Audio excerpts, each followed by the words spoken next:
Hello, friends. Thank you for being here. Howdy, howdy, friends. Hello, friends. Howdy, Howdy. friends. Howdy, y'all. Thank you so much for being here. Sorry we're running a little bit late. Mars and I were literally just backstage, just talking about comics, and it just went off the rails. So, Off the we've rails. also, I just got off work, so I haven't had as much time, but we're both enjoying adult beverages. And by adult beverages, you mean that Mars is to the moon, to the Yeah. Mars has gone to Mars. I'm very proud of that. Wow. My Okay. finest work. So that gets a really good clap. I do want to say, seriously, thank you so much for everyone for being here. We normally do shows on Sunday. We normally do shows on Sunday morning. I had a switchy in my schedule, and I worked early, so that means a late show. I also didn't think it was going to come this quick, but I got 500 subscribers on the channel. So yay! I honestly thought that it was going to take much longer. So I want to say thank you to everyone for being here, because seriously, I couldn't have done it without beautiful, amazing people. Y'all are great. Like, y'all seriously, are great. y'all are great. Can I say something? Yes. Can I make like a toast, a speech? Yes, let's Because toast. at this point, we're not at church anymore. It's too late for church. Do they have church at night? Churchgoers, tell me. I don't think y'all have church at night. But I'd like to make a toast. Thank you for joining us every Sunday. Thank you for letting me and Jen, more importantly Jen, because this is her channel and she is like the spark behind everything. Thank you for letting us like pursue our dreams and our passion of spreading our passion of comics to all of you and letting us talk about it every Sunday, and not just letting us talk about it, but the fact that you guys get so excited and so hype, and you're always there with us in the comments, and you're always like striking up awesome conversations both on and off the stream. More importantly, thank you for letting me, and this is maybe geared towards you, Jen, but thank you for letting me be a part of your life and be with you every Sunday and talk comics. And like, before I jumped on, I'm like putting up my equipment, and maybe I'm saying it because I'm just a little drunk, but I feel like this is how I feel. But thank you for letting me be a part of your crazy life, and for being a part of your comics life, and for being like the comic girlfriend BFF that I always wished that I had. And the fact that you guys continue to support us. So y'all are great. Jen is great. Comics are great. Y'all. Just y'all. Howdy, y'all. Howdy, y'all. Man, that was so, and the Grinch's heart, not that I don't know, maybe I'm Grinch, bigger. Just like grew 3 times bigger. Holy mess, y'all. I'm about to get really emotional because that was a lot, and I love you, Mars, so much. And let's go ahead and toast. Do I need to like, can we do a toast? Can we do a toast? Can this actually can we do a toast? Can we clink? Can we clink? Clink. Clink. We clinked. If you have a drink, clink with us. Clink. And to comics and 500, and within 2 more months, maybe Jen will hit 1,000 followers. So that is the goal and the dream there. That it kind of is for people who don't know. Like when you hit 1,000, like that's when you can start like monetizing things and actually like making money from it. Not that I think I'll make any money from it anytime soon because I spend that dumb bitch money, but but it's just the idea that like all of your hard work, you're making something from it, even if it's not that much. It's the idea of because people I think don't realize how much we do when we do these streams. I mean, there's the whole setup and the equipment. There also goes into us buying all of the comics that we read and that we not advertise to you guys, but that we kind of promote and we kind of encourage you guys to read, and sometimes not to read if you're deep beyond. But there's all the time that it takes for the promotion, especially cross-platform between Twitter, Instagram, and you name it. It's a lot of work, and I feel like people are slowly kind of realizing what comic creators and not comic creators because we don't create comics, but comic content creators, both on Instagram and on YouTube, like how much we do. Because I feel like in the past year, it went from you had a couple channels on YouTube. You had Comic Tom, you had Gem Mint Collectibles on YouTube, Bueller, but you had Bueller. But then it's like within the past even 6 months, even I would say, you had people like we love Hero the Kid, Bearded Comic Bro, Comic Chop News, Travis, Tim Nerdy, who is down in the chat. Like y'all are creating channels left and right, and I'm just like so thankful to be a part of this amazing and wonderful community, you know, because y'all really are the greatest people ever. Yeah. And especially like all of the shout outs, like I love interacting with channels who I people like I love this community because there's so many different types of people and it really speaks volumes about like I think that our mission is basically like comics are for everybody. Comics Like are for everyone. and I think that comics aren't easily accessible for everybody. So I feel like I want to make comics easy for everybody or comics accessible for everybody. Exactly. I mean, that's So why I started, you know, years ago, starting off with Tumblr, then moving to my own blog, and then eventually making that jump to YouTube. I mean, and I'm sure that you feel the same way, but like my goal in mind was always, I want to make comics accessible. I want to make sure that women can read comics, that queer voices can get into comics and have a platform for comics. Because comics are for, who started that, by the way? Like, I want to, like, we have Jack Kirby for Comics Will Break Your Heart. yeah. Who coined the term comics are for everyone? If you know, let us know in the comments down below. So speaking of comments and speaking of every person who is viewing right now, you probably saw I've got some giveaways to give away. Pretty much like I've got doors to go behind. So I was showing. So oh wait, it's this way. It's this way. Here's some doors that you can go for. So like for instance, there's door number 1. What does it have? It's got some image first, some descent, you know, it could be a whole bunch of stuff. And these are image first. So it's not like, you know, first. But anyways, maybe you answer a question, maybe you go somewhere and do something, but I've got some really fun giveaways and I've got 5 planned here, but I think as the night goes on, it's probably going to end up as more than that, and I will just kind of go off the rails. It's going to be fun. At this point, it's a party. Yeah. I think that, you know, Jen, we were discussing this backstage. Jen has some really fun stuff planned. I think at the end of it, it's going to be like, you know, like when we used to do like the drunk streams with Dan on Comic Shop News, where we're just like, we're going to play F, Marry, Kill, or we're going to put in the comments below what are our favorite X-Men or what are our favorite this. Sometimes, I mean, I love talking about the new release. We do have some new releases. We do. We promise. We'll talk about comics. And but I like playing games with you guys. And I mean, this sounds wrong. Like playing fun games and like being interactive with you guys and hearing what you guys have to say, because that's what comics are about at the end of the day. 100%. What I'm going to do really quick is there's probably people in the chat who are like, notice me, senpai. So I do want to shout out everyone in the chat. Or at least everyone that I can see. Some of them may have gone, but I do see, I see hello to Travis. Sorry, some of the comments may have gone away. So if I forgot you, you're just going to have to comment again. Just know that we love you all the same. Yeah, so this is the first comment that I see. So if you were before this one, then I'm sorry.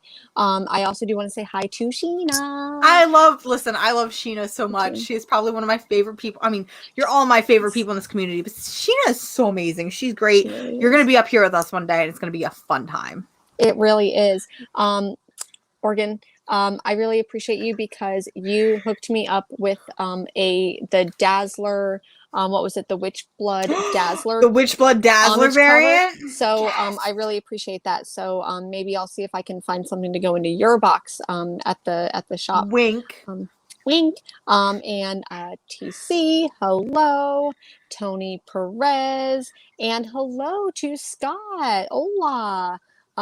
Let's see here. Who else is here? Fantastic Girl. I had a great show last night. We were on with Comic Book G-Spot, where we did an all-lady show. So sad that I can never be a part of that show, but like, let's be honest, my ass is always in bed by the time you guys are filming. So like, if y'all have an earlier show, hit your girl up because I want to hang out with the girls. I want to be a part of the time of the month, and like, y'all are great. I feel bad because like, it's 10 o'clock my time, and like, if I'm not, that would be like 1 o'clock my time. So if I'm not in bed at 10 o'clock, like I'm cranky. So I'm sorry if I'm very cranky on that show, but I love you. And like everyone on the show is incredible. And let's go ahead. Oh, poop. Oh my goodness. Sorry. I said poop. I apologize. But anyways, hello to Julie. I'm so sorry if I skipped someone. To Comic Gals live stream. And then Ree. Oh my goodness. It's so good to see you. Ree does. I freaking love comics. And it's been a minute since I've been on with them. But I can't wait to hang out again soon. And then Chamorro, I really hope I'm pronouncing that correct. Chamorro, like tomorrow, but Chamorro. Tomorrow. Yeah, that sounds right. If it's And not, then correct us. thank you so much, Fable, for being here. I appreciate it. And Fable, I think, has a new channel where they are putting out rad as fuck music. I don't know if it's new or if it's just being promoted heavily new, but either way, they've got rad as fuck music. Check their channel out. And Fable is a fantastic artist. Fable did Lamer Frame on Rod the Rican channel and like blew everyone away with their incredible drawing. Like seriously, kicked a lot of You're ass. the best. Sorry, going through here. And then hello, howdy Bob. So good to see you. Thank you so much for being here. Hello, Big thank you. Let's see here. And hello, Bobby. Thank you for being here. Congratulations. I'm so happy everyone's here. I'm so sorry if I'm meeting TC Chowdhury. What? I thought Jen was writing 3 Batman titles. I am. I'm writing Batman Year 18. No, sorry. I'm writing 2 Batman titles. I'm writing Batman Year 18 and I'm writing Batman Year 69 Lemon Party. Beautiful. Love it. Let's kickstart them. Let's kickstart it. Oh my goodness. Hello to SWLABR123. Thank you for being here. Oh, yay. And then here on the kid, I don't know if it's Sean or Will, but thank you for being here. And then Fantastic Girl again. It's awesome to know there are other geeky ladies out there that we talk geeky stuff with for sure. I thought Jen was going to be drunk by now. Nope, that's me. I appreciate the faith that you have in me, but I just got off work an hour ago, so I've only had like half a drink. So not quite, but by the end of the show. It's okay. I'm drunk enough for both of us. Yeah. Gail Simone may have coined the term "comics are for everyone." Thank you for that knowledge. You know what? That sounds on point, whether it's true or not. Yeah, that sounds like a very Gail Simone thing to say. I'd send you a pub sub, but it wouldn't stay fresh. It wouldn't. I need a Publix sub so bad. There's nothing even like it here. I need a chicken finger pub sub. I was gonna say, I've always heard rumors of Publix, and I was in Florida twice, and I never went to a Publix. So the next time I'm in Florida, I am definitely going to be going to Publix. I think that I have a planned wedding to go to at the end of the year, and I'm there for the wedding. But you're reality, really there for the Publix. I'm really there for the pub sub. I assure Understandable. you. Yeah. Tina, hello. Okay. Like I said, I'm so sorry if I'm missing anyone because the chat just y'all are fantastic and y'all are fantastic. Like fantastic. The other Portland is in the house. Congrats. Yeah, there's like 3 or 4 of us Portland people here.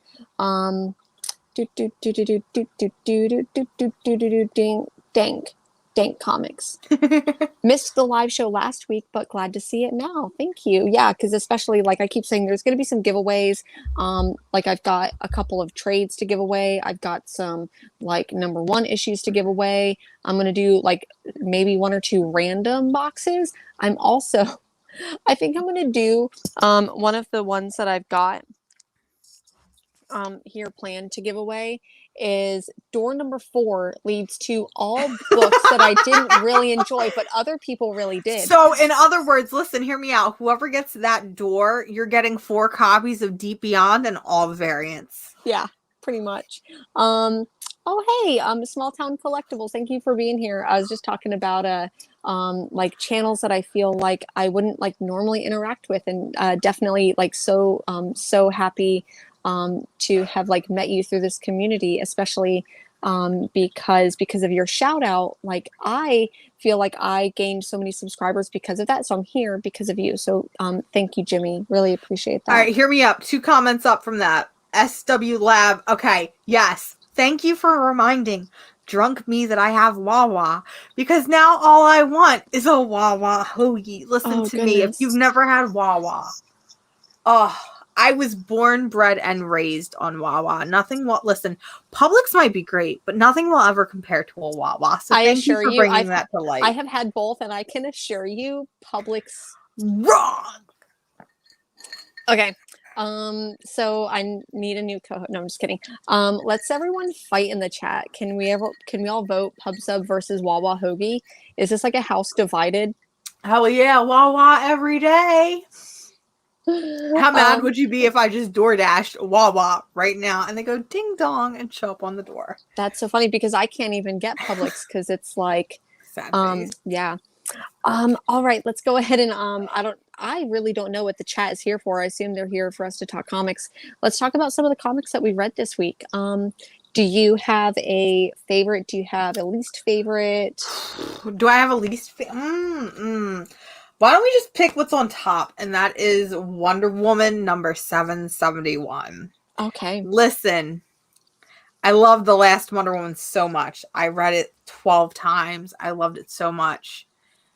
Compared to last issue, this issue was a little let down.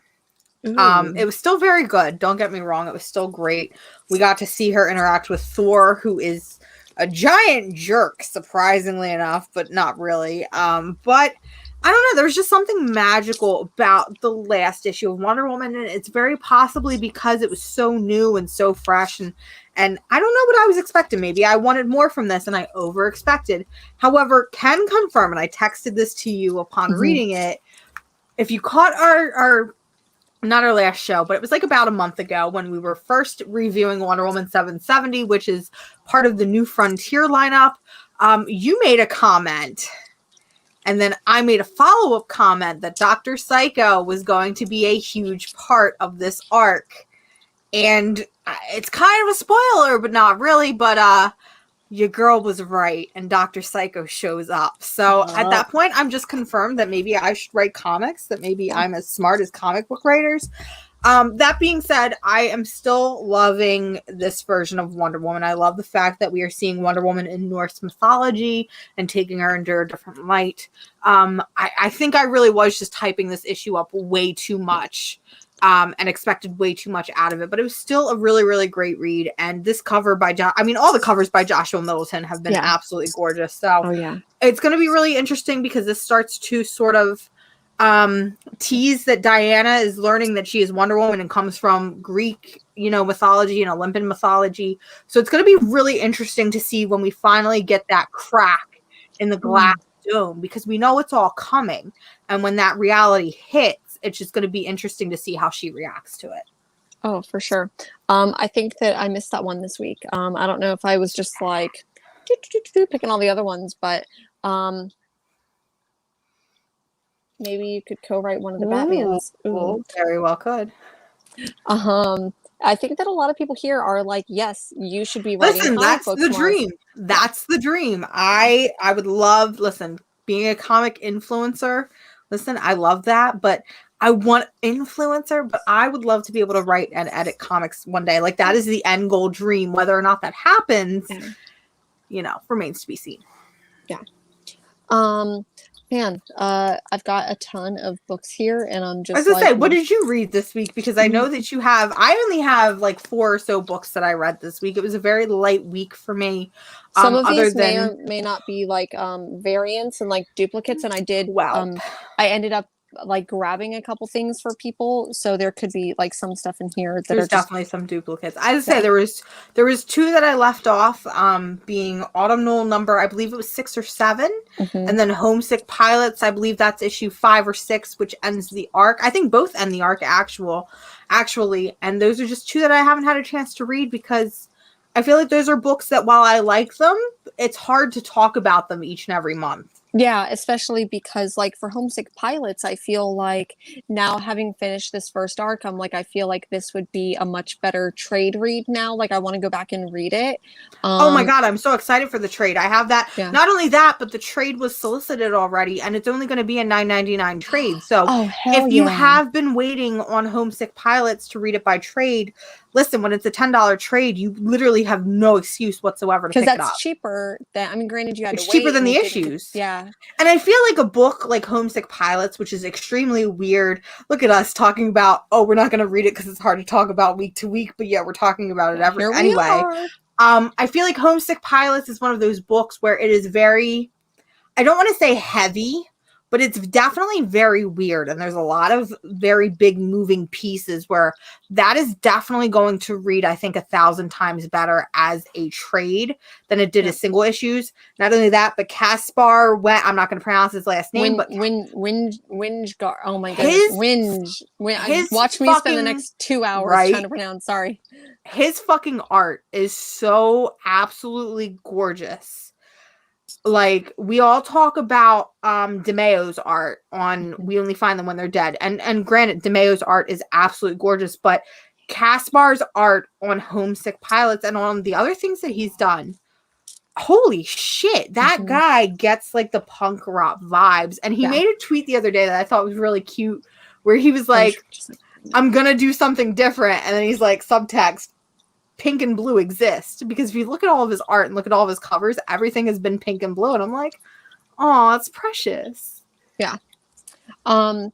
I think that the reason why I really like this and I have faith in this book is because Dan Watters is writing it, and Dan Watters did one of my favorite books, Coffin Bound, which is just weird and wacky.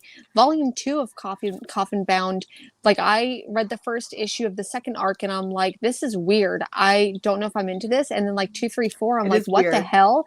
And then issue number 5 of the second arc of Coffin Bound, I'm like, sold. I love it. Really? I love it. I love it.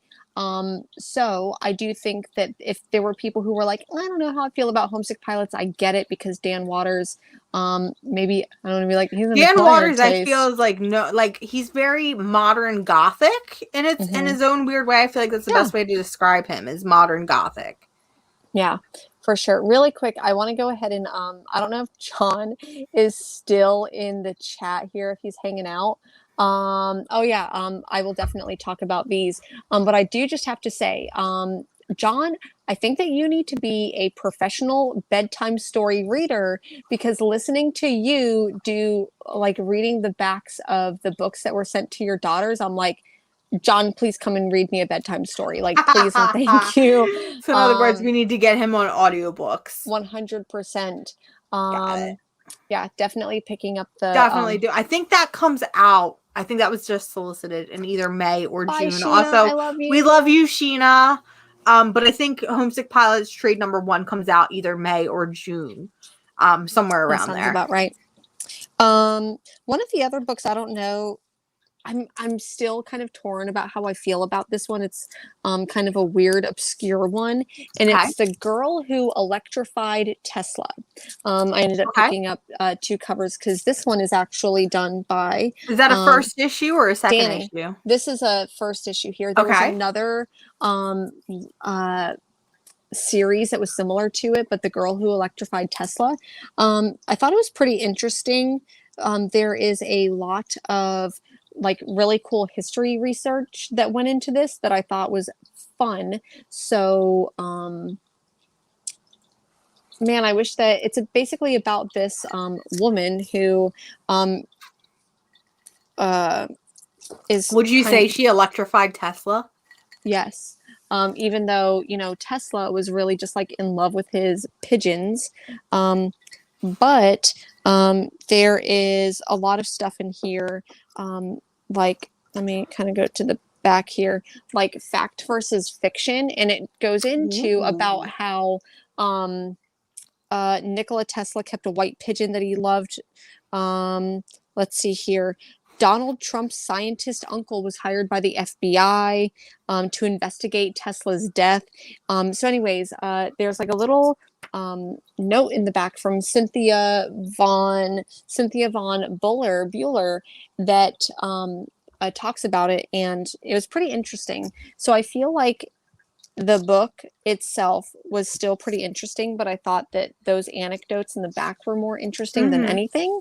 So it's kind of like Casual Fling, where you're staying for the back anecdotes over the story. Oh my goodness. So Casual Fling, I am in it only just to, like, torture myself and or you reading it. I am having a good time. Like, I think I'm having more of a good time with you reading it and relaying to me the story than I am with actually reading it myself. Like, I have no desire to read the rest of it.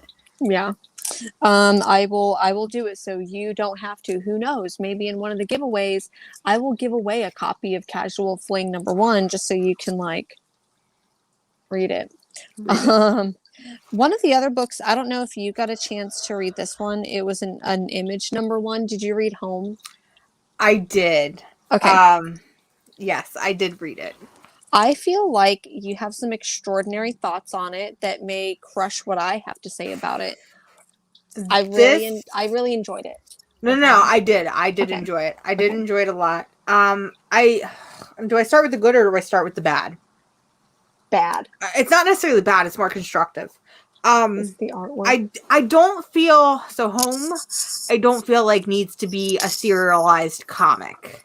Oh. Home needs to be an original graphic novel. So, Mm-hmm. earlier last year, I read a book called Grass, which was a oversized original graphic novel, which told the story, and I don't know how this relates, but told the story of comfort women over in Japan and China during World War II or World War One, and it was a biographical, graphic novel.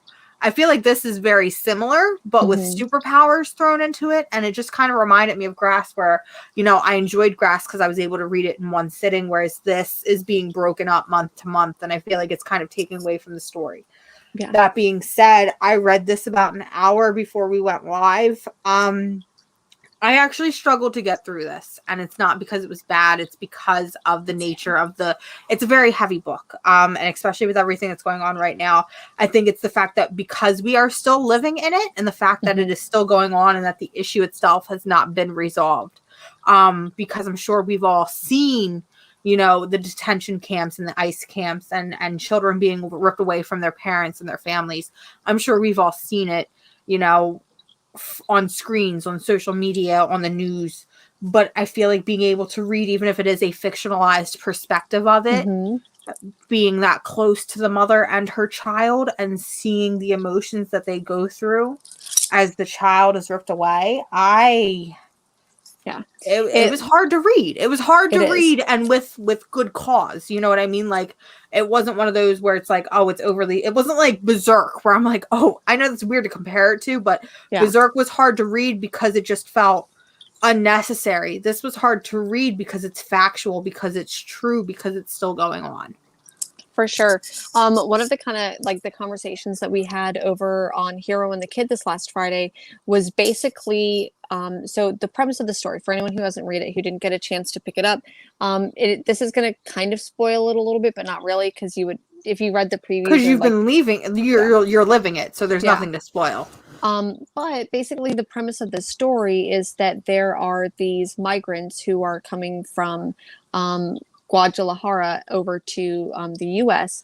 They have been traveling, and this mother and her son come over, and they were under the impression, because they are fleeing extreme violence, that they'd be able to have safe haven here and become and refugees. Also because they have family here. And they have family here. And so they finally make it here, and they're just trying to get by, and they are just trying to not die in their country. But there's a sudden policy change. And now all of a sudden, migrants are not welcome, not just not welcome, but children are being ripped from their mother's arms. You can kind of see it from the cover here, but basically the premise of it that you do find out at the end is that the young child who gets ripped away from his mother does have superpowers. So it's basically, to me, and not just like superpowers, it also, I was gonna say, it reminds me of X-Men for sure. And one of the things that, like, I do agree with you, where I do think that this would be a much better like single read, because reading it from month to month, I think maybe tough, maybe not palatable. I think that because even though we should be reading books like this, they're heartbreaking and they're tough to read. So I can see readership dying off instead of being like, oh, I can't wait to see what happens in Home next month. But I do think that this would have been an interesting graphic novel if it was along the lines of They Called Us Enemy by George Takei. So if it was something like that, where it's maybe biographical, because do we really need this kid to be a superhero or have superpowers in order for us to relate, or in order for us to be like, man, that sucks that that's happening, because this is happening? And do we really need that like relatable experience? Be like, oh, he shouldn't have this happen to him because he's a superhero. I'm still gonna pick this book up every week and or every month and just have my heart broken. But yeah. Did you read any other books that broke your heart this week? Any other books that broke my heart? No, none that broke my heart. This is the one book that I will say almost made me cry. Very, very close to making me cry. I mean, there is another book, but it wasn't a weekly book, and we'll talk about that possibly, potentially later on in the show. Okay. But in terms of new books, I picked up something. I don't typically pick up books like this. And even weirder so is I enjoyed it a heck of a lot. I picked up Spider-Man, Spider's Shadow, which listen, I don't read Spider-Man. It's not that I don't like Spider-Man. I think he's a great guy. He's a great kid. I like that I understand why people like Spider-Man. I totally get that. The only Spider-Man book I've ever been able to really, really enjoy is Friendly Neighborhood Spider-Man by Tom Taylor. And I think it's just because Tom Taylor, I love that dude's work. So Spider-Man's Spider's Shadow. I got a lot of feelings about this because I went into it expecting something, went into it getting something else. Yeah. So I for sure thought that Spider-Man Spider's Shadow was going to be more horror based, and it feels like maybe in issue 2, we might be getting more horror based. And speaking of which, I actually really enjoyed the artwork. Maybe not necessarily for this kind of story because, again, I was expecting something more horror based. But for a quote unquote superhero book, I really, really enjoyed the artwork. So Spider-Man Spider's Shadow is a what if story where it's literally like a modern retelling, because I'm sure we've gotten something like this similar in the past. Yeah. Where it is like a what if story where what if the symbiote didn't attach itself to Eddie Brock, and what if it continued to stay on Peter Parker? Yeah. And my ex-best friend was obsessed with Spider-Man, and more so she was obsessed with Venom. She used to always tell me stories and show me panels and comic books of, Venom and Spider-Man, and, how the symbiote was like this cute little thing, and like it would get upset when Spider-Man didn't pay it attention. And, I always wanted to go and like read those stories because the panel she showed me, I'm like, oh, this little symbiote is so cute and I love it so much. And I don't like reading old comics. So for me, I struggle with reading old comics, and I feel like the fact that this is kind of the same without the cutesy symbiote, instead it's a lot more serious. I was able to read this and I was able to enjoy it. So we see Spider-Man get in some very dark confrontations, especially towards the end, and I won't spoil it, but he definitely gets into some dark confrontations. And I don't think I'm going to read it by single issue. I think it's definitely going to be a trade weight for me, but this is definitely a Spider-Man story where I'm like, all right, I'm kind of digging this. I'm kind of enjoying it. It feels like a modern retelling of, Spider-Man getting the symbiote. And I really, really enjoy that because I know, especially with new readers, and I feel like this is becoming more of a common thing, which makes me feel really great and comfortable, is that there's a lot of people that, just started reading comics within the past 10 years and find themselves struggling to go back to read anything pre-2000s, pre-modern. And I feel like this is geared more towards people like us, where we don't want to go back and read books in the 80s and the 70s and the 90s. So they're going to give us a modern version of it. And I really, really like that fact. 100%. And I feel like even with books like that came out, Nonstop Spider-Man came out a couple weeks ago, and that book just like it hurt my brain. It needed to stop. I feel like I didn't even want to start, like, non-start Spider-Man, please and thank you. But with this one, I feel like I was expecting a lot more like horror in this. I agree. There wasn't a lot of horror, which I actually almost liked, and I feel like I kept forgetting that it's actually a what if story, especially because a lot of the what if stories, like I love what if stories so much. They're cheesy and they're fun and they're ridiculous, and you can definitely like age them, just based on how, like, what the time frame that they were written in, who we thought the villains were, and these big superheroes, and especially because I feel like in a lot of the what ifs I know that I've read, it's like we're going to have like 20 different characters in this one single issue, and it's going to be a one and done story. So I like that this one was a bit dialed back for a one if, and I think because we're going to get this is going to be a 4-issue series. Okay. I think because it's going to be a longer what if story, it'll play out a little bit better. Plus, your boy Chip Zadarski is writing it. Yep. And even though I lost a lot of faith in Chip Zadarski because of Stillwater, and I did not like that. And also Silver Coin. And Silver Coin, I still like. It was ho-hum, I guess, maybe mediocre, but anyways, also too the preview for issue 2, like I saw that and I was like, okay, that's got horror vibes to me right there, where I'm like, I almost want to pick up issue 2, but I also know that this is, at least for me, going to be a more beneficial trade read. But the fact that Mary Jane is cowering with a knife is like Spider-Man is peering around the corner, I'm like, yeah. I want more of this. This is, and like I said, I don't pick up many Spider-Man books, but this was definitely an interesting read for me, for sure, 100%. I feel like a lot of people might be skipping out on this because I personally feel like every time you turn around, there's a new Spider-Man series or a new Spider-Man miniseries or whatnot. This is definitely, I think, one of the better ones out there right now, for sure. Definitely better than nonstop Spider-Man, for sure. 100%. Really quick, I know that there was a question in the chat. I don't know if you want to answer this really quick. I'm going to pull something up. I want to do a giveaway. I know that you probably have lots of thoughts about this. I have read it. This is actually one of the very few only older comics that I have actually read. Would not recommend it if you're going into it to read a good Jason Todd story, which is what I went into it wanting to read. We'll tell a funny story regarding this. So Jim Starlin, who we know is the creator of Thanos and things like that, also is the man behind Death in the Family. Met him at a convention years and years ago, and I was with a friend and another friend, and we were meeting Jim Starlin, and the one friend knows comics but wasn't as familiar with Jim. And I had mentioned to her, oh yeah, this is the guy that killed Jason Todd. And as he is signing my other friend's books, he literally looks up at us, deadpan expression, and is like, I'd kill that little bastard again if I had the chance.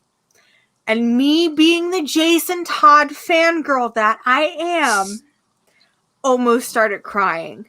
That being said, Jim Starlin might be one of the coolest old dudes in comics because he's old. He's part of the old school group, but he's one of the coolest old dude in comics I have coolest old dude in comics. He is. He's cool as shit. And like another fun story, like met him 2 years after that, and we sat at his table for like an hour talking about how much we hate Trump. So I love Jim Starlin more than life itself. Love that guy to itty bitty pieces. If you have the chance to meet Jim Starlin, once everything is over, please do so. One of the things that I love that you told me is that Jim Starlin is allergic to metallic pens. He is. And to me, like it's like fun fact trivia. You told me this months and months and months and months ago, and I feel like there's like an Infinity Gauntlet like joke in there somewhere. And Probably. I still haven't been able to come up with it. Really quick, because I want to do like a quick giveaway for all of you fine friends. So I'm going to go ahead and post something in the chat really quick, but this is how. Wait, I have to be this side. Here we go. Okay, I'm Vanna White in this situation, y'all. Door number 1. So for my first giveaway, door number 1, you're going to get a whole bunch of Image First. It may have Descender. It may have Philadelphia. It may have Ice Cream Man. It may have Pretty Deadly. It may have a whole bunch of other stuff in it, like who knows it, but it's going to be Image First. And granted, like, so it's the like Image, not the first one, but it's going to be like the Image First. So anyways, I'm going to go ahead and post this link in the chat. Here's my Vanna White going on the chat below down in the link. And you have to go to this video and comment Howdy Friends. Hashtag Howdy Friends. Howdy Friends. And you'll be entered for door number one. Go to the link in the chat and go to hashtag howdy, or do a hashtag comment Howdy Friends. Also, can we just appreciate the fact that Jen's doors are comic boarding backings? Yeah. Yes, yeah. I noticed. Yeah. Of course, because I have a whole bunch of them. So anyways, I did go ahead and post in the chat. Go to this video. Oh, and it's one say of mine. Howdy Friends. And if you are not already subscribed, so help me God. Is that one of your conditions? Yeah. To winning? I don't know how I check that, but I got you. Please, just while you're there, if you haven't done so already, you literally have no excuses now. But we're gonna get Mars to 500 like this week. So go ahead and go to this video and say howdy friends. Howdy friends. If there's a way that you can somehow say it with like an accent, a cowboy drawl. Howdy friends, or like hey, hi y'all, howdy friends, something, just do it and we'll see. Hello ladies, I miss you. How was your day today? So should I say night? My day is going well because I get to hang out with Mars. I get to hang out with a whole bunch of people in the chat doing drunk and giving stuff away. So if you didn't see Mars video. What happens when I run out of drink? I'm gonna be so sad. I don't We've know. got nothing. I'll send some. Should have bought the cooler. So Travis, this will be for US only unless it's you, because you're the best. Because you're the best. So Jimmy, I don't know if we ever talked about this, but I'm from the South. Like I am flow grown from Florida. I was born and raised in Florida, and I lived in some pretty rural areas. I lived in South Carolina for a couple years, so howdy. Howdy, like it sticks around. It comes out when I'm drunk. That being said, I've been to the South, but I am not part of the South. But I say howdy a lot. Yeah. I feel like I started the howdy just because I'm always like howdy, hey. Yeah. Howdy, friends. Howdy friends. Okay, so let's go ahead and I'm gonna give. I'm gonna wrangle our howdy friends back together. So hopefully in a couple moments we'll get people. And just as a heads up, I think I'm going to do another giveaway for people. Maybe at the end, I'll go ahead and announce a giveaway for people who watched it on the replay. So if you didn't get a chance to like do these, that would be fun. Yeah. Okay.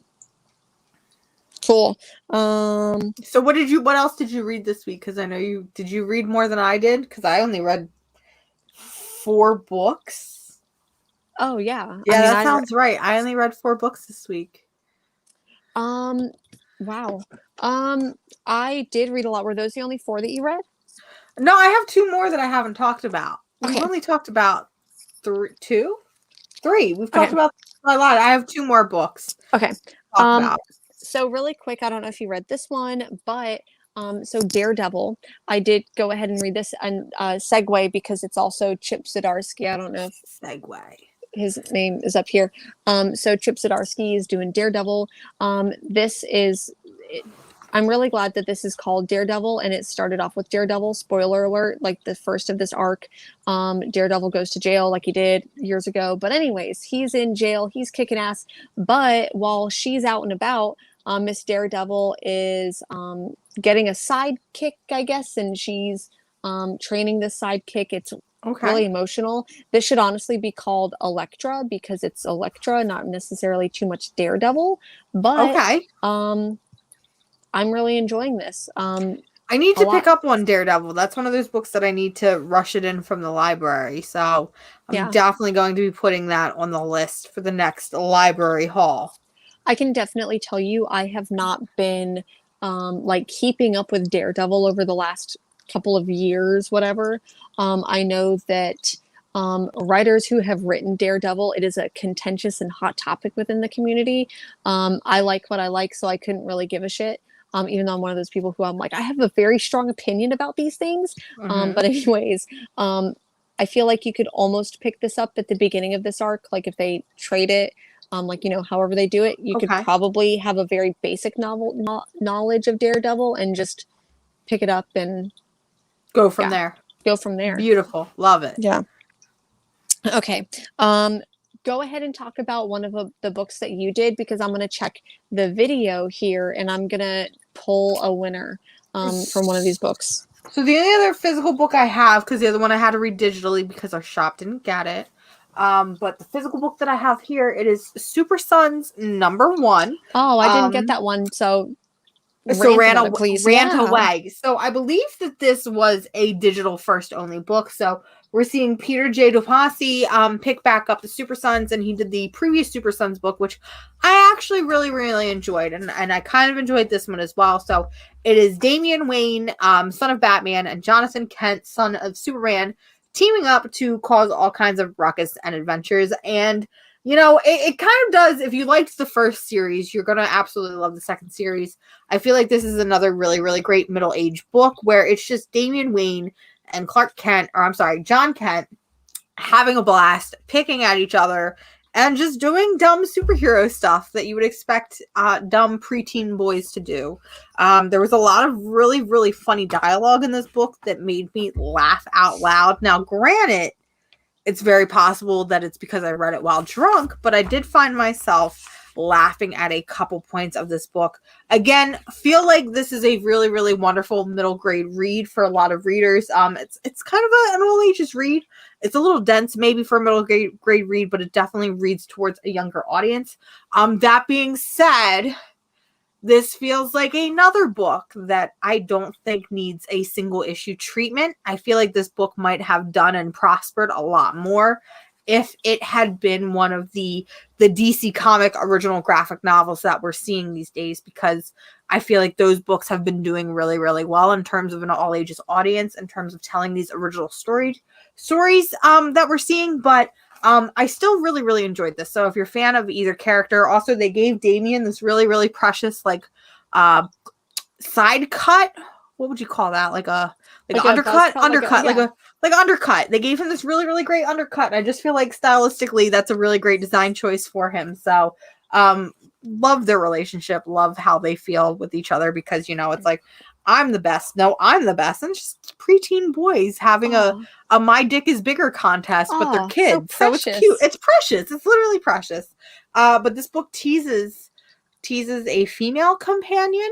Wink, wink, cough, cough. It may or may not be a Wonder Girl. So it would be really fun to see, the Superboy and the Robin, and then have a Wonder Girl mixed in. I'm really excited to see how they kind of butt heads and interact with that, because being preteen boys, it could go either which way. For sure. Okay. So I've got, thank you for that. But I've got, I'm going to go ahead and I'm going to let this YouTube thing pick a winner. So I'm going to go ahead and do this. Oh, it was Travis. So Travis, you get to win where is it? Oh my goodness. Door number 1. Door number 1. Where did I put door number 1? Okay. So you get to win door number 1, image first. Travis, I know I sent you some image first, so I'm going to make sure that I don't send you other image first that you have. I may just go ahead and send you another random ass box like I did last time. Send it to Fable. Is that send it to Fable? Okay. We're going to send it to Fable then. Send it to Fable. So Fable, I am going to need your address if you can send it to me on Instagram. Just go ahead and message me on Instagram. I've got 4 or 5, who knows how many more giveaways, but door number 1 prized, it was just won by Fable. So Fable, hit me up, or I'll hit you up. Cool. Thank you, Travis, for that. This is the point where Mars takes a little drunky snack break. Ooh, drunky snack break.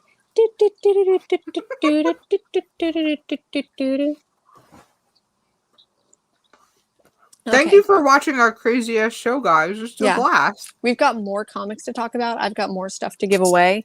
And more people to get drunk. So Super Sons, let me ask this. I know you said that it's not necessarily a book that you would pick up single issue by single issue. Mm-hmm. Do you feel like it would be a book that I would enjoy, if you don't mind me asking? Maybe not in single issues. I think definitely in trade. Okay. Because it is a very fun... I was gonna compare it to like a Strange Academy, but not quite, because I feel like it is definitely maybe a step down from that in terms of middle, you know, like it's middle grade, but it's a very nice palate cleanser. Like the way that Teen Titans Academy was, which you probably still haven't read because you hate me. Also, Bearded Comic Bros here. And while Jen is not drunk yet, your girl is. And you know, because we're part of the Yara Flora fan club. Yeah. You know, represent your girl. But back to Super Sons. Challenge of the Super Sons. One of the other things about this book that I thought was actually really interesting that I forgot to mention is it starts off in like the really far future with like these two old guys bickering over video games, and I feel like that's Damian Wayne and Jason Todd. And wait, which one does that? Teen Titans Academy? No, Challenge of the Super Sons. Oh, Challenge. Sorry. Okay. I'm like, wait, what? And I feel like, and then it's these other two kids that go to the shelf and they pull off all of these different books that are like adventures of the Super Sons, and it's like different things. And I feel like it's gonna be an anthology, but not quite. I don't know. I just think it's just fun. It's cute. It's these two dumb boys arguing with each other. I remember this first series that came out, and just Damian being a complete and total asshat to John Kent for no reason other than the fact that he's like, I have money and my dad is Batman, so that automatically makes me better, which we know is a lie. But I mean, do you, Damian Wayne, I guess. Drunk snack break, y'all. Drunk snack break. While we're doing follow the drunk story sorry. I apologize. I do want to go ahead and do another giveaway, but I think I'm just going to do a random. Ooh. I'm going to throw a random in here. And I'm about to post a link in the chat. And I want you to go ahead and put hashtag. I'm just going to do another howdy. Let's do this. Let's just do, I don't want to make it too complicated, but let's go ahead and just do hashtag howdy. And I'm about to post the link in the chat. I love Greg so much. Look at his Two comment. dumb boys are arguing with each other. You talking about a comic or a stream with John? Two old guys doing stuff. Love it. Okay.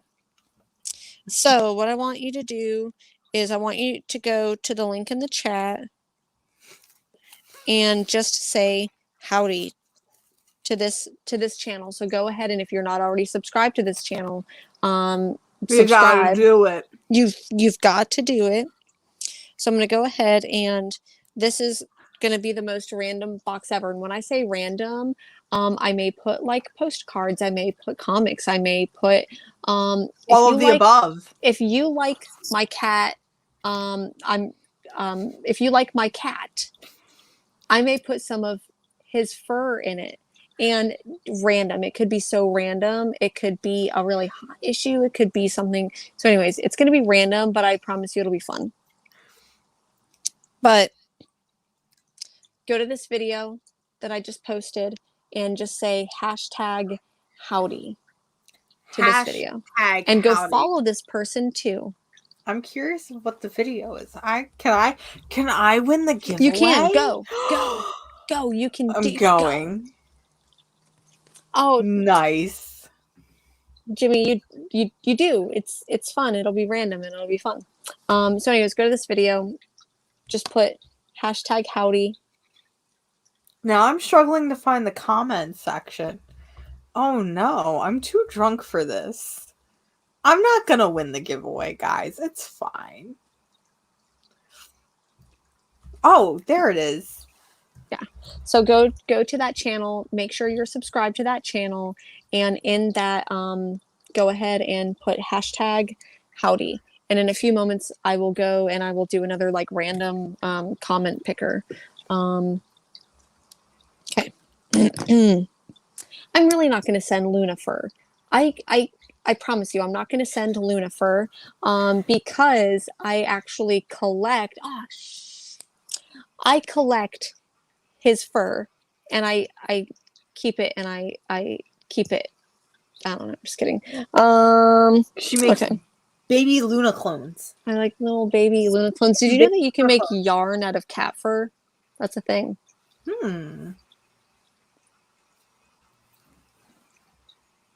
Okay. I hope y'all. I'll go ahead and I'll wait a little bit. Is there a comic that you want to talk about while we wait? Because again, you read way more than I did. I did. I'll talk about this one really quick. Locust by Scout Comics. This one, it wasn't bad, but it wasn't great. I feel like so Scout Comics, and I feel like they're really just kind of doing the post-apocalyptic kind of zombie story thing. It basically, like, people turn into zombies, turn into locusts. Okay. So it was kind of fun, I guess, but I feel like it wasn't interesting enough for me to be like, yeah, I'll go ahead and, like, sign me up for more. Yeah. I will say that, knowing that Scout Comics has done a lot of my favorite ones. Like, I love Ghost. I really loved Yasmin. I really loved Canopus. Like, there's a lot of Scout Comics that I really like, but this one just felt middle of the pack for me. Who knows? So maybe you'll get this, and I'll do a box later that's like all the stuff that I didn't really like. So maybe you'll win this in one of the boxes. So I hope everyone is getting close to being subbed up to Travis. Let me go ahead and talk about this one. This book got announced last year, and because I hated one of the originals, I hated it so much. And it's a mashup between one of the books that I loved, the book that I loved the most, and one of the books that I didn't love the most. Who's the publisher before you say what it is? It's DC and IDW. I know what it is. Yeah. I'm proud of myself. So I read this and I was just like, so here's the thing, is that, like, I hated Lock and Key. I did not like the artwork in the original series, even though it does get better over time. But doing a Lock and Key Sandman thing together. That just came out? There was a Lock and Key Sandman mashup that was like a number 0, and I'm just like, I don't get the point of this. Okay. And then this is technically issue number 1. I didn't like it, and it's maybe just because I don't know. I'm really sorry. I feel like I really wanted to like this, but yeah. So that's what I'm saying, Bearded. One of the things that I'll be giving away, and I'm going to hide. So all books that I didn't really enjoy, but other people really liked, it's probably going to end up being a box of like 100 things. But anyways, I think that there's a question here that if you can answer, I'll do door number 4 in a little bit. Yeah, it'll be Deep Beyond, it'll be Mercy, it'll be basically be every Mirka Andolfo book. So people really loved those and I didn't. So anyways, I did really enjoy the Netflix series Lock and Key, but I just didn't like the artwork in the first one, and Sandman's one of my favorite stories. So when I heard this was announced, I'm like, I'm gonna fucking vomit because I didn't like it. So anyways, well, I probably won't be picking that up. All right. I hope everyone had time. Maybe if people can go to the link to Travis's channel, or to this go to this link, and it's a video, and you're gonna hashtag howdy it. Hashtag howdy. It doesn't have to be hashtag howdy friends. It can be just hashtag howdy. But if you go there, make sure you sub up to his channel and see if you can win a random ass box. So let's see here. Okay.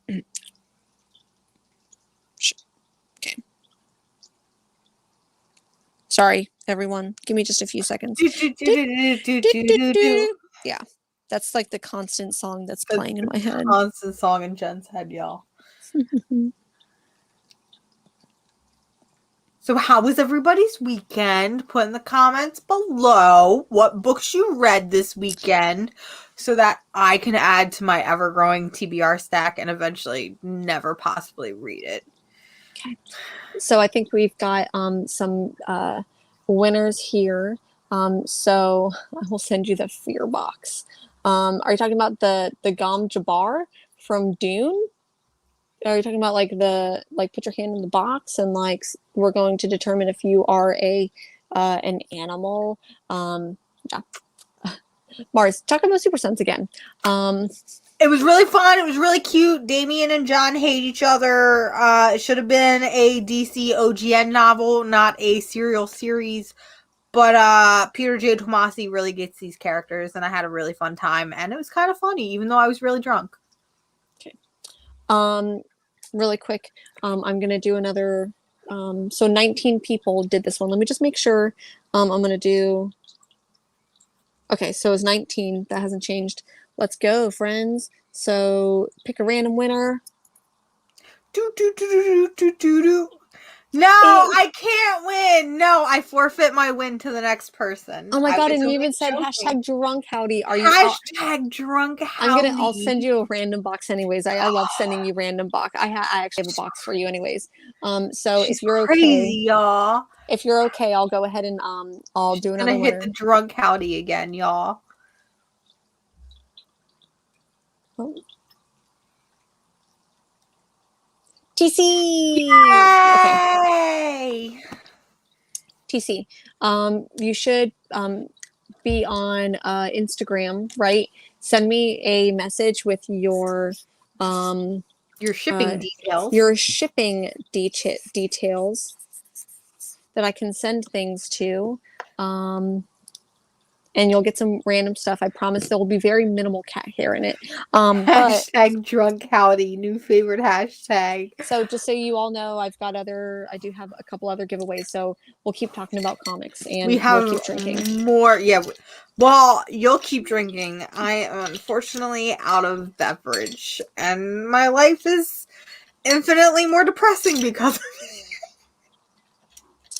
TC, if you want to pick a winner, you can. I really don't mind sending to Canada. I sent a large box to Travis. But if you pick someone else, or I'll let the game decide. You tell me what to do. If you want it, I am more than happy to send it. I don't mind. Okay.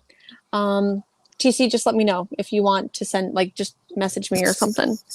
Did you read Black Hammer Visions #3? I did. That was the last book that I read. I read it digitally, and I have a lot of feelings about it. It was. Do you want to start? You start. Once again, another book by Chip Zadarski. Somebody mentioned in the chat that it was a very Chip Zadarski heavy week. It really was. And I feel like it has been. I feel like he's doing, like, I remember when Chip Zdarsky was that man that drew sex criminals. And when is the last time that he actually drew a comic? I miss his art. His art was always fun and weird. I think he's done wacky. some covers from what I remember. Yeah. Okay. Yeah. I want to know your thoughts on it. This book did not expect it to be as good as it was. I really didn't. Because I did love Black Visions #1, Black Hammer Visions #1. We obviously didn't read Black Hammer Visions #2 for obvious reasons. Being that Jeff Johns is a piece of shit. Yeah, just not gonna read it. Even though I'm sad because it was an issue about Madame Dragonfly, and I love Madame Dragonfly. But what was I talking about? Oh, Black Hammer Visions #3 by Chip Zdarsky. So I haven't been watching Falcon and Winter Soldier, but I have basically gotten the gist of everything that's going on with John Walker showing up and this and that. This book literally felt like it was inspired by Falcon and the Winter Soldier, even though I know that this book was written way before this show started running. So I'm like thinking in my head as I'm reading it, I'm like, this is really just impeccable fucking timing on Chip and Dark Horse's part. So it follows Abraham Slam because if you weren't aware, Black Hammer Dark Visions is it Dark Visions or Black Visions? It's just Visions, just Black Hammer Visions. Yeah. I'm thinking of the Darth Vader series, which is Darth Vader Dark Visions. Dark Visions. So Black Hammer Visions is an anthology story, each issue following a different member in the Black Hammer universe. And so far, it's been 3 characters we're very familiar with. The first one being Golden Grail, the second one being Madame Dragonfly, and the third one being Abraham Slam. And this has to deal with a much older Abraham Slam. At this point, he's pretty much retired. And there is a new Slam in town who is pretty violent. Using guns is pretty violent, and it literally feels like, and again, I've only seen episode 1, but from what I've seen on the Twitter sphere, feels exactly like what is happening in Winter Soldier and Falcon right now. Yeah. So if you're a fan of that show, I feel like picking up this issue alone there's no reason for you not to. Compared to a lot of other things Chip Zdarsky has done recently, I really, really enjoyed this. I think I liked this more than issue 1 with Golden Grail. I know you really liked issue 1 because it was so heavily inspired by Ghost World. Yeah. I don't know. I really liked going more in depth with Abraham Slam because I always have really liked his character, and that ending, that twist, if you will, kind of does take you by shock because as you're reading it that it's an anthology series, and so what's happening is only one issue. And I feel like this kind of went for Golden Grail as well, but it's like, okay, well, how are we going to end it in one issue and end it? And Chip Zdarsky and company managed to do so. So I don't know. I really, really, I'm digging the hell out of Black Hammer Visions. I mean, we both love Black Hammer, so to see more come from the universe is really exciting. I agree. I thought that it was really interesting. I think the conversations happening in Falcon Winter Soldier are really, really heavy. And I do feel like there were some heavy conversations going on here, especially because it's like tinged with like a little bit of like politics and violence, but not, I don't want to say heavy-handed because I feel like that's a critique that doesn't, like, if something is heavy-handed with politics, like, just let it be. And I feel like I feel like Falcon and Winter Soldier is very obvious and in your face. Yeah. Especially with the fact that one of the leads is an African-American male, whereas this, it's an older white man, so it's kind of more not in your face obvious. Does that make sense? Yep. For sure. I felt like this, granted, because I didn't read issue number 2, and I did read this one. I don't know, if issue 2 does that like dip where it's like, okay, issue 1 is really, really good, and then there's a dip. I did feel like because I appreciated issue number 1 so much of Black Hammer Visions, once again, probably mostly because it was very heavily inspired or a homage to Ghost World. I feel like this one was good, but not as like solid of a read. But I think that a lot of the conversations that like Abraham Slam is having in Black Hammer in general is like, I'm an older man, and where does that fit into with the legacy that I have as a superhero? I can't be a superhero forever. But yeah, still really appreciated it. It was a solid read. Okay, so I've still got some other books. I'll go ahead and go through those really quick. I did not read Autumnal, whatever. Have not read that yet. Flip through it. Open the first page, realized the first page was really, really dense, and realized in my inebriated state, probably should not read this book right now. Sorry, a lot of this stuff right here, I didn't read. I feel like you'd be proud of me because I got this one, and I feel like it's just on the bottom of my pile. I've been wanting to hear you talk about this book. I can read it right now on live. You haven't read it?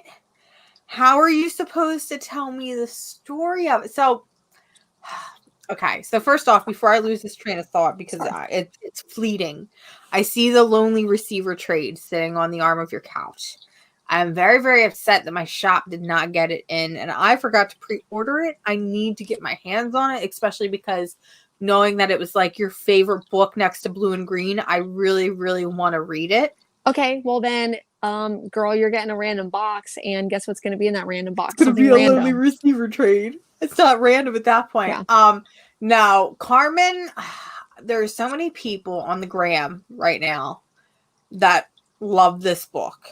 And it makes me even, because we had so many strong feelings about this book. Very strong feelings.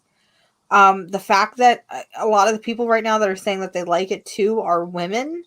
I almost, and here's the thing, every person, woman, other man, otherwise, you know, you are entitled to your opinion. You are entitled to love what you love.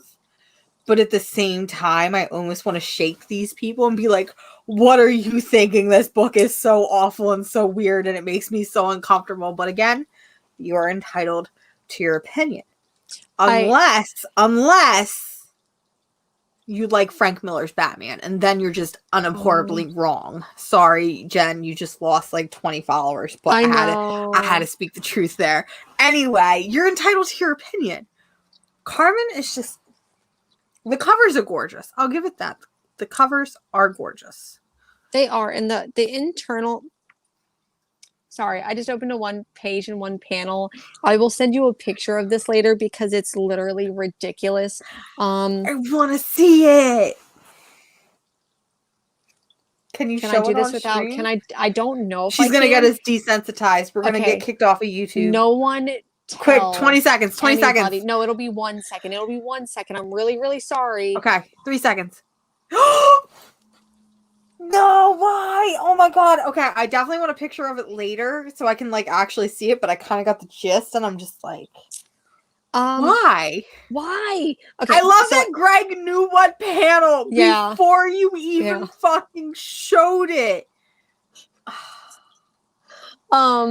So man, I really like so literally like I just like flipped through this and a lot of it's like a silent issue, I guess.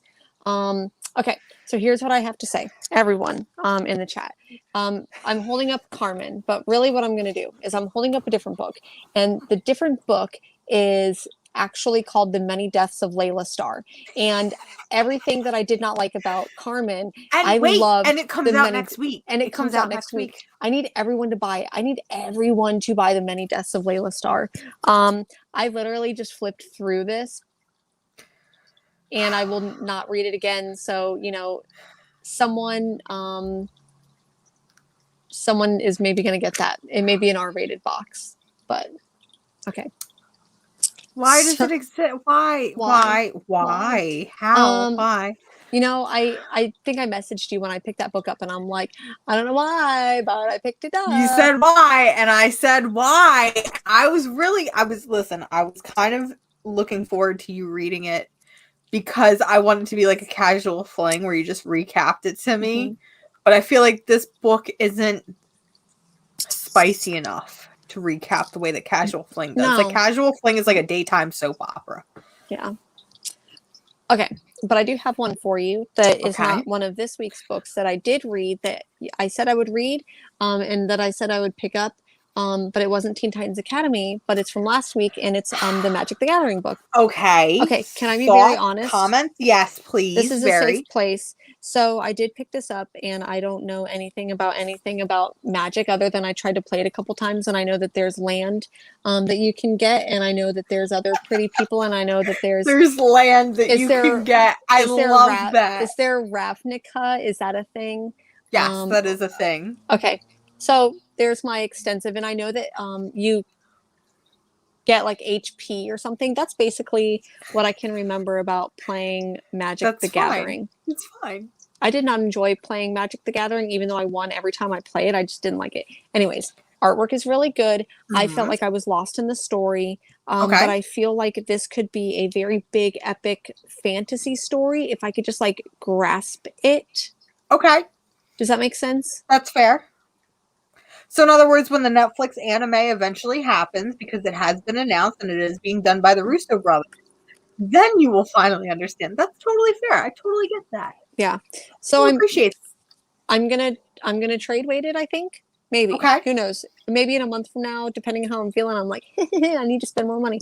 Then I may pick that up. I do feel like there is definitely a more it's hard to, because as somebody who plays Magic, who loves the characters, who loves the lore of it, but also doesn't want to read 400-page prose novels.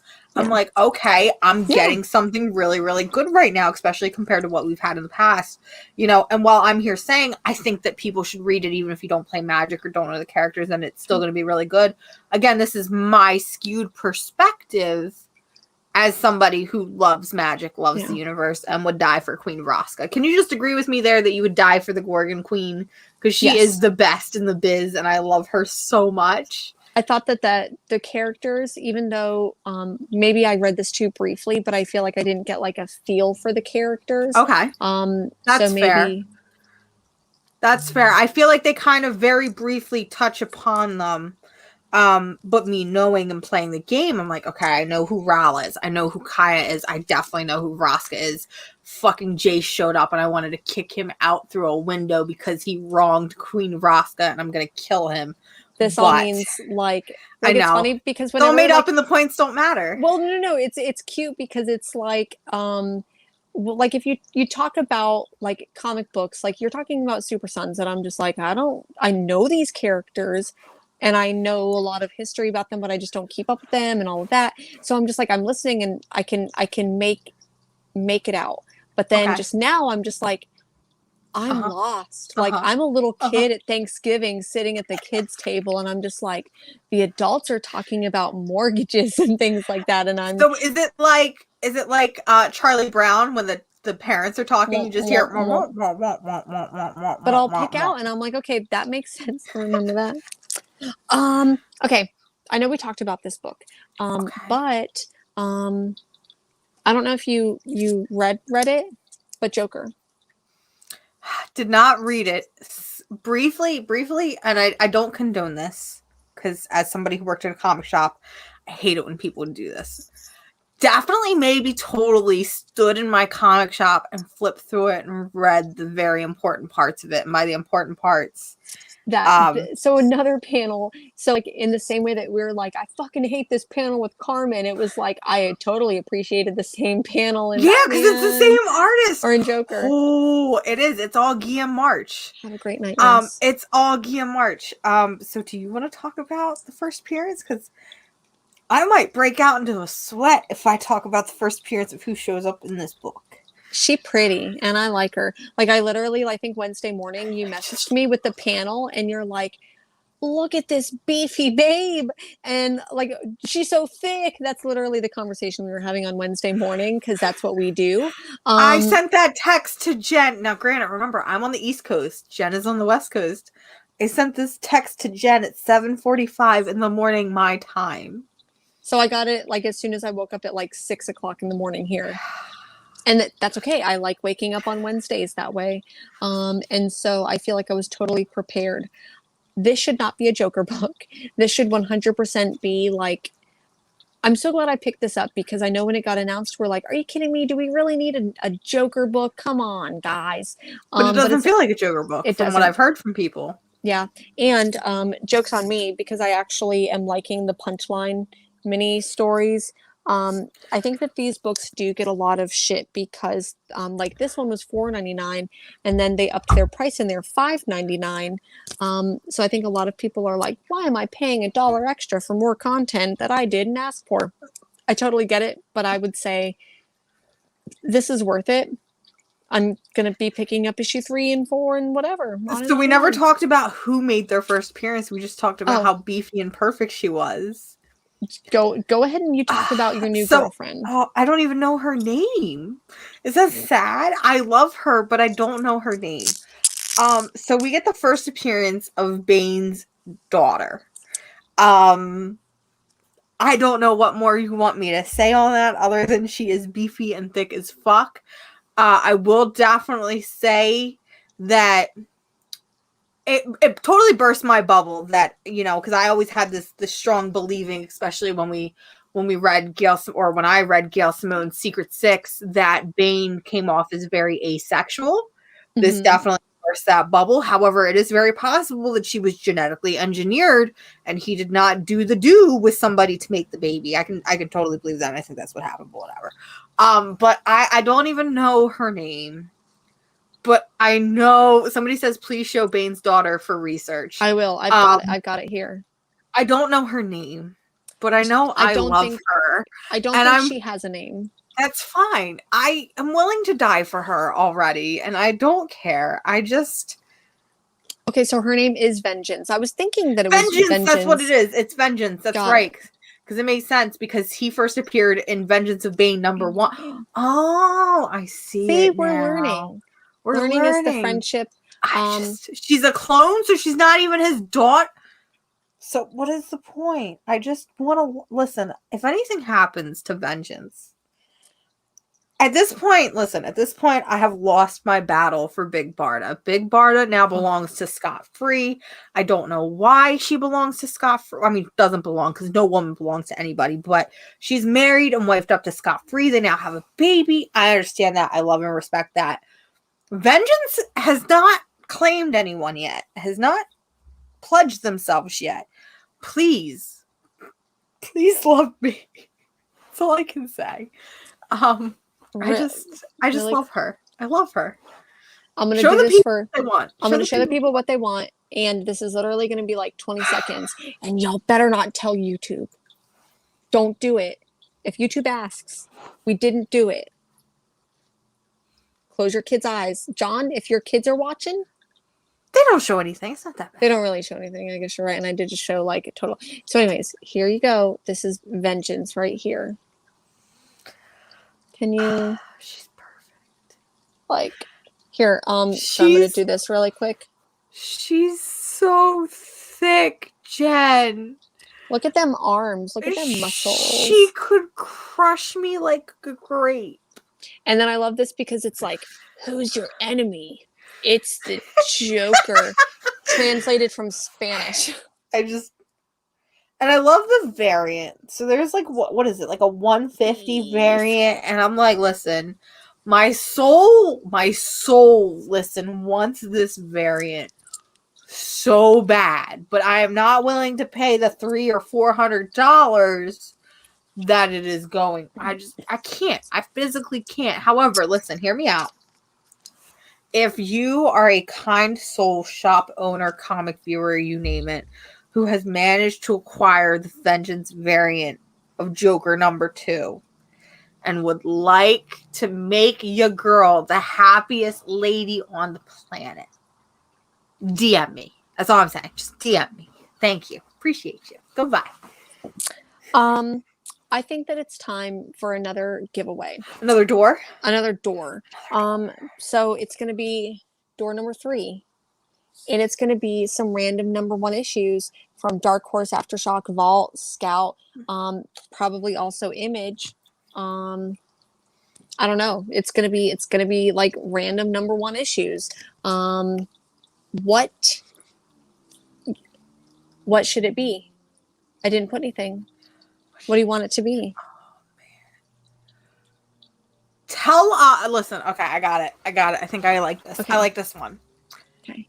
If you could wife or husband up one character in comics. Spouse up. We got it. Because non-binary people. Or hear me out. You don't even have to. Who do you simp for? Because I like that. No, that's a good one. Because marriage is a scam. So who do you simp for in comics? Who do you simp for? Jay, I agree with you. Who do you simp for? Let us know in the comments below to be part of this giveaway. And Mars gets to pick her favorite. Yes! So I'm gonna put let's go ahead and do 5 minutes on the clock. Is that too much time? That's too much time. Who do you simp for? 3 minutes, 2 minutes on the clock. 3 minutes. Okay, 3 minutes to be fair. 3 minutes on the clock. Greg, go away. But Greg, we do agree. We are the God damn. Here's the thing. All right, okay. Sorry. Here's the thing, because y'all are gonna now say Yara Flor because I am drunk and I am biased. Who do you simp for? Yara Flor is excluded from the simp chat because I simp for Yara Flor. Other than Yara Flor, who do you simp for in comics? And it doesn't even have to be a superhero. You could simp for Prince Robot, who I also simp for. Tell me who you simp for in comics. I will pick from my favorites down below. Oh my goodness, I love all of the comments coming I through. do. See, this is why I love just playing Floor. games with y'all. Electra, Miracle Molly. Wait a minute. Yes. Pause on that. Pause on that. Because I respect Travis because you also do not know her yet, but you already love her. Yeah. I respect that. We're on the same wavelength. Facts. You know. Dick Grayson, Poison Ivy. I do. I love these comments because, like, I love that Dick Grayson showed up because that is the first, like, listen. I too, at one point in my life, simp polycule. Listen, you can list your polycule. It's fine. 100%. You simp. If you simp for them, who do you simp for? Tell me. Everyone knows my like comic book polycule would be like Oh, I can't. So one of my questions later is who do I simp for? And I totally gave one away. One is Magneto, and well, I guess the question is different, but you know, y'all know who I simp for. Zatanna, Giganta. Okay. Okay, I see you. I can also, if you'd like, I can also listen. Y'all are a bunch of simps. I can do a wheel. Y'all, if you don't want to pick. Yes, Fable. Can I get? Listen, Fable. I respect it. Fable. I respect the fuck out of that. Can I get a very brief 1 to 2 sentence summary? Why? Yeah. Okay. So here's the thing. Maybe this is R-rated, but if you simp for Optimus Prime, there is a book. Oh God, she's segueing. Fable, what have you done? I have it here somewhere, and it's by Smut Peddler, and it's called Sex Machine, and it's basically an anthology of like having sex with robots. You need to read it. If you actually simp for Optimus Prime, then 100%. Can I be honest? That is not the book that I was expecting you to segue into. Oh, what were you? Were you expecting me to go into Saga? No, I was expecting you to segue into My Little Pony Transformers. Oh, you know, I almost did mention Transformers My Little Pony because I love it. But yeah. Y'all have given some really, really great answers. Do you want me to still pick one? Yes, am I still One. picking? Mars gets to pick. Listen, this is hard. Y'all made this hard. And just know that I love each and every one of your choices equally. You really do. I want to go. Listen, this was not hard to pick, or not easy to pick. Sorry.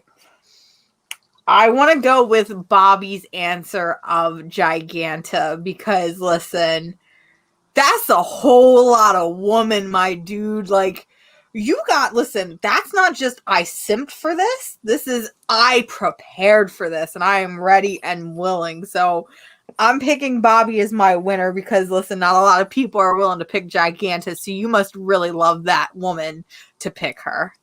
Okay, so you're going to get a whole bunch of random number 1 issues because you picked Giganta. So, you know, hit me up on Instagram. I've got a couple more giveaways for anyone. We've got tons of more. I'm going to do this one really quick since we're, you know, on the topic and we kind of already... We're just having fun. This is fun. I don't know. Everyone kind of knows this. But should it be all the books that I really didn't enjoy, but other people really, really liked? Who is my favorite monster boyfriend? Put it in the chat, y'all, and we'll pick from the people that picked the right answer. Yeah, who's my monster boyfriend? Who? I feel like everyone's going to be like, come on, that was so easy. This is so much fun. I just love this. I think that we should one day do... Oh, that would be fun. You know how they play the Newlyweds game? Oh my God. We should do the Newlyweds game for each other and with the chat, but for comics. We should. We totally should. I want to do this. Yes. Yeah, everyone knows. Everyone knows. I'm going to go ahead and I'm going to try to put all of you really quick into... Also, can we talk about Scott's Swamp Thick. I love that. Oh man, Scott, that may just That win. might have to Swamp win it. Swamp Thick. Thick. He a thick boy. Him's a thick boy. Also, I'm glad that you guys pay attention, that you know us well enough for this. Yeah.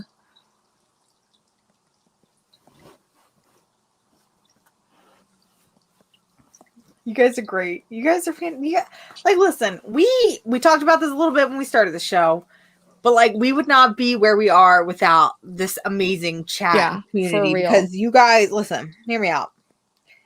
Not try. Should I say this? Should I say it? Should I say this? I'm gonna say it. Say it. I'm gonna say it. I have wandered into people's videos and live streams and stuff. But compared to our chat and the group of people that shows up every week, like, no, like, being serious, like, you guys are so lively and so exciting and, like, interact with us and, like, you feel like a part of our family. Yeah. And here's the thing, outsider looking in, maybe that's how, like, people feel on their channels, where they're like, oh, you're my family and you're great. Maybe I'm just not seeing it, outsider looking in. But hear me out. Listen, Greg, I ain't gonna cry. I ain't no bitch. Hear me out. We got a book I'm going to talk about at some point. That might make me cry. That might make me cry. Fun fact, I can cry on command and it only takes me 10 seconds to do it. Ooh. Fun fact, trivia. Hidden secret talent. Hold up. I think Travis just actually really answered who my favorite monster boyfriend is. Oh, I simp so hard for Steve Buscemi. It's fucking ridiculous, guys. Can I get a new co-host? Can I get... How you doing, fellow kids? Listen, I watched Ghost World in my formative fucking years, where I'm like, oh, I identify with the main character and she totally wants to bone Steve Buscemi. That makes so much sense. And it makes so much sense. And I love Steve Buscemi so much. And yeah. Oh, that's right. Swamp Thing and the denim cutoffs. I still have to Photoshop this at some point. Okay. I'm going to go ahead and pick from everyone here. Let's see. I'm going to spin this wheel. I'm sorry if I am missing anyone. Spin the wheel. I'm going to add Travis to it because he did answer Steve Buscemi. Let's see here. We're all just thirsty in this chat. Okay. So I'll go ahead and I'm going to spin this wheel. And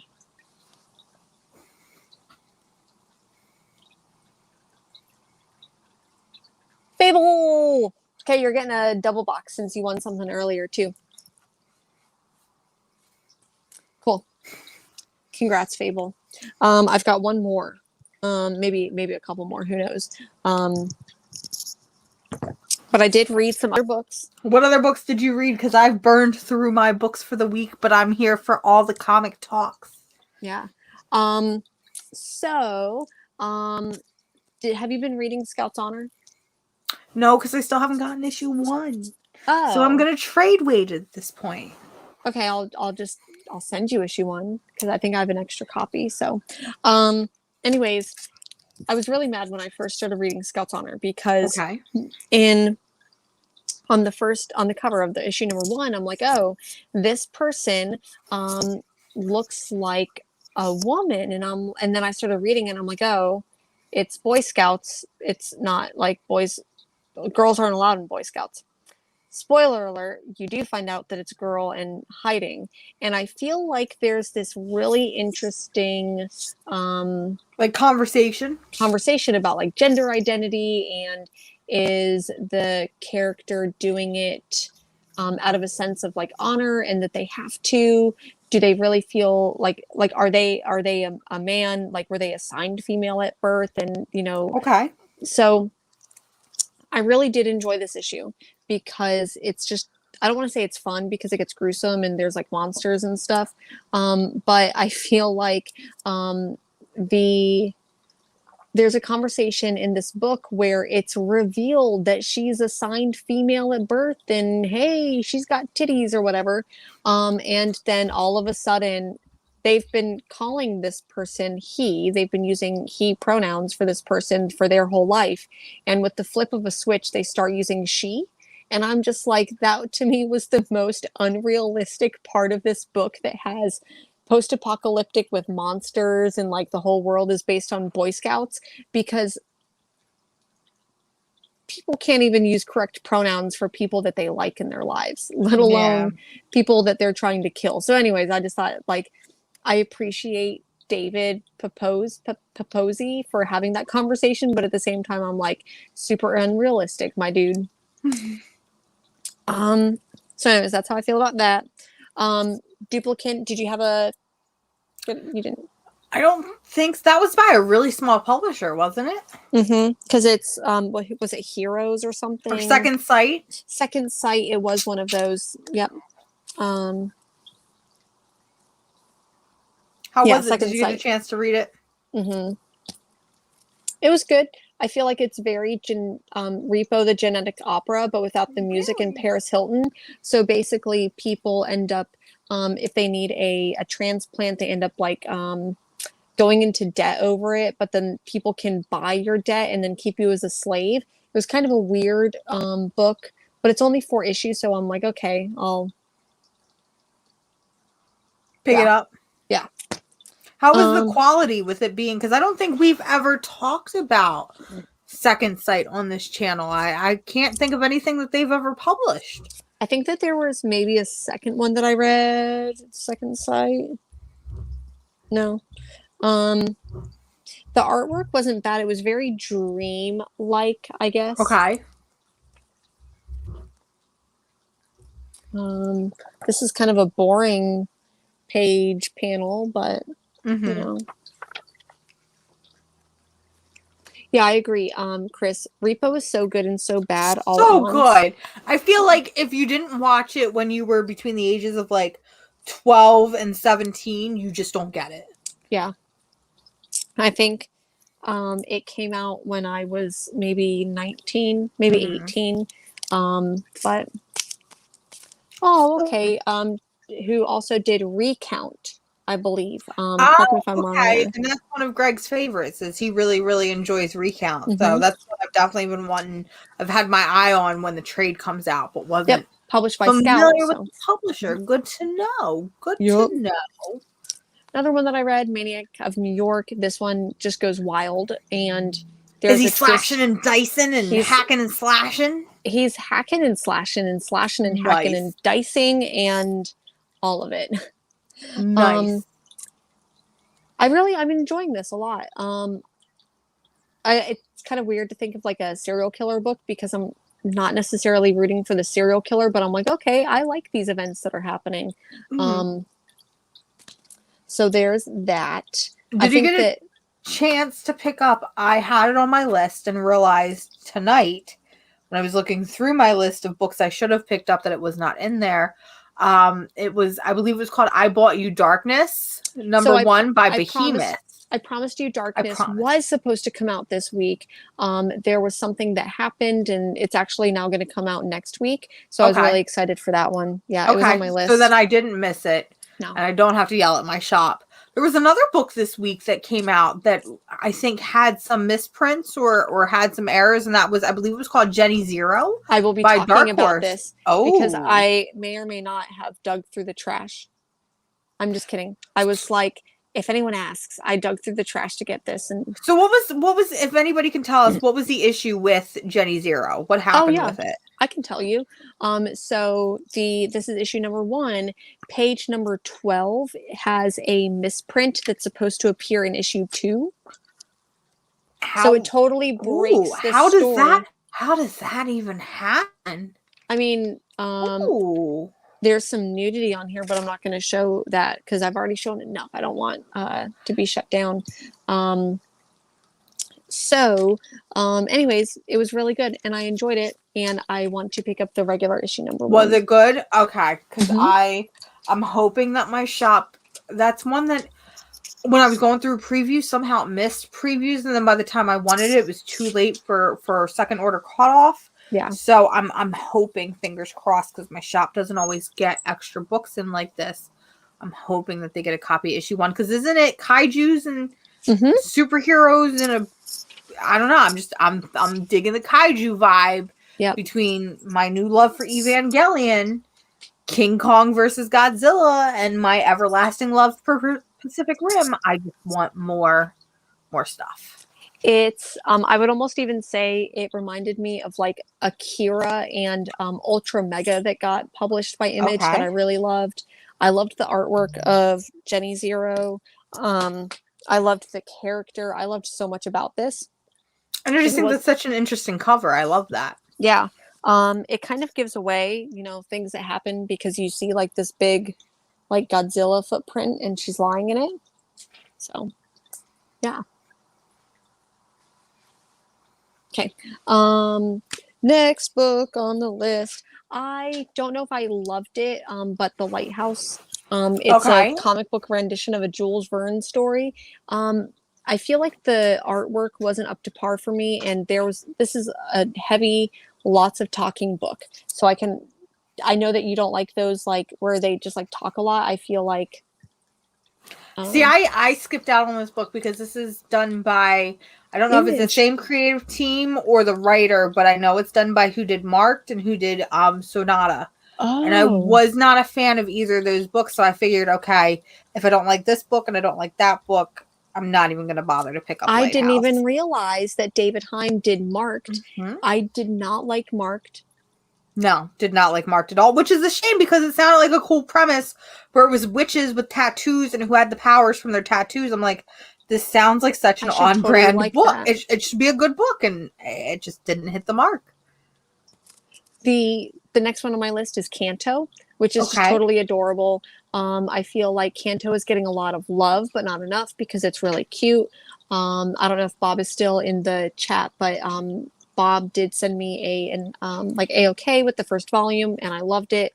I got to interview David Boer on Hero and the Kid. Absolutely fantastic person. Who is precious, and he's a wonderful human being, and we wish really him all the best. And Kanto's being adapted. I don't know if it's going to be like a animated, but excited for that. This issue 1 came out. It's basically a side quest for what's going on. So you could easily kind of pick this up and dive in, but you have a good time with it. Yeah. Love that one. My favorite book of the week, maybe other than Jenny Zero, is going to have to be Phantom on the Scan. Okay. I knew you were going to pick this up. This just does not seem like my type of book. So I was like, let me pass. But I knew when I was looking at the list, I was like, I know for a fact this is going to be Jen's favorite, if not one that she's got a lot of feelings about. So please tell me all about Phantom Scan. It reminds me a lot of Scanner Darkly, where, and especially because this dude looks like Keanu Reeves, and even like the dreamlike artwork in this. Basically, a comet hit whenever this person was younger, and now they have like superpowers or something. It's weird.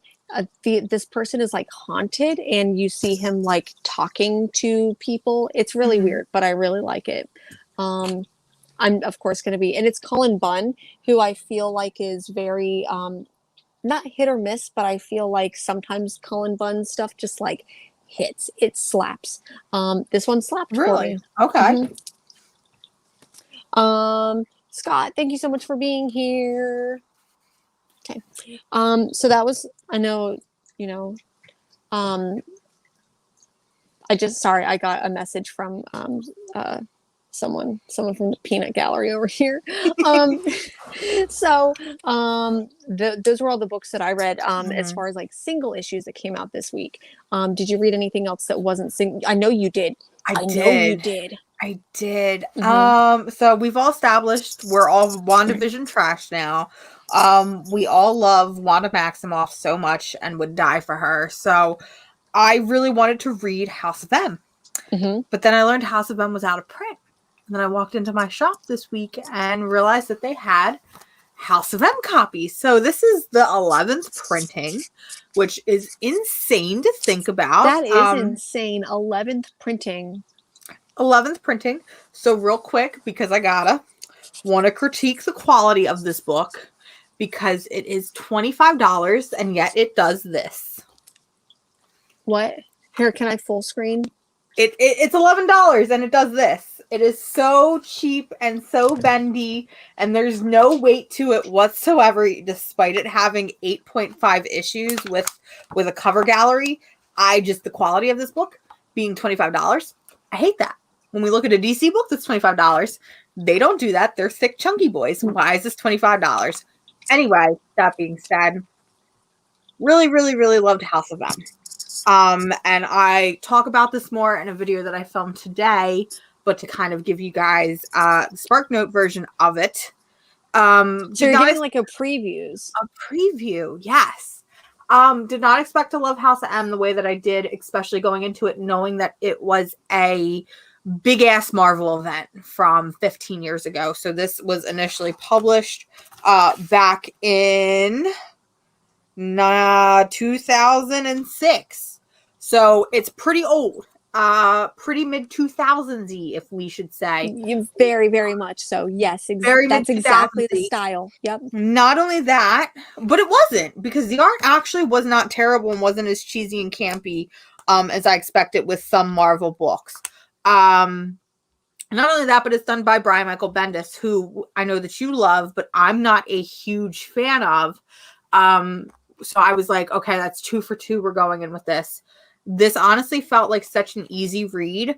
It does play that whole what if universe, because of course it's in Wanda's psyche and it's her trying to make everybody happy.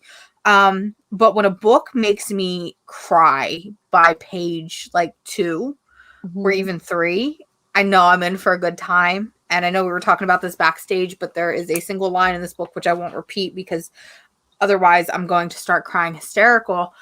There is a line towards the end of this book that is spoken by Wanda Maximoff that at 2:30 in the morning when I finished this book made me kind of lose myself. And it was very, very hit you. It didn't come out of nowhere, but it did come out of nowhere with being as heavy a line as it is. I did really, really like this. I will say, if you are going into this book wanting a lot of Wanda Scarlet Witch content, you are not going to get it. Despite this book being about Wanda and being about the world that she has created, she is only in a couple of pages. This book is more so dealing with this fantasy world that she has created, and the way that the people within that fantasy world kind of interact. And yes, the No More... So, funny story about that. I almost don't want to say it, but I'm going to say it anyway. So you get to the page when that kind of happens. And so we get to that and you see her kind of start to talk. And she's just talking about how it's all Magneto's fault, that, you know, if he had been around when they were kids and didn't focus so much on his anti-mutant agenda, maybe he wouldn't have felt this way. And we're all very familiar with that No More Mutants page, especially with all of the memes coming out with WandaVision.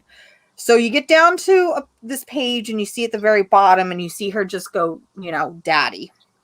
And it's the same background and everything. And then you get to that page turn when the No More Mutants happens. And it sounds like such a small thing to critique, but having that simple page turn, and this is something I really appreciate from comics, where you have this moment where you have maybe those 5 seconds, you have those 5 seconds of a bated breath. Yeah. And you know exactly what's going to happen again. And I feel like I talked about this before at one point, but it's that Alfred Hitchcock of knowing that the bomb is under your seat and knowing that at one point it's going to go off, but kind of having to sit there and be forced to sit there in the anticipation of when it's going to go off. That is exactly how House of M felt, because I fully expected the No More Mutants line to happen either in the beginning or in the middle of the story. I did not expect it to go off when it did.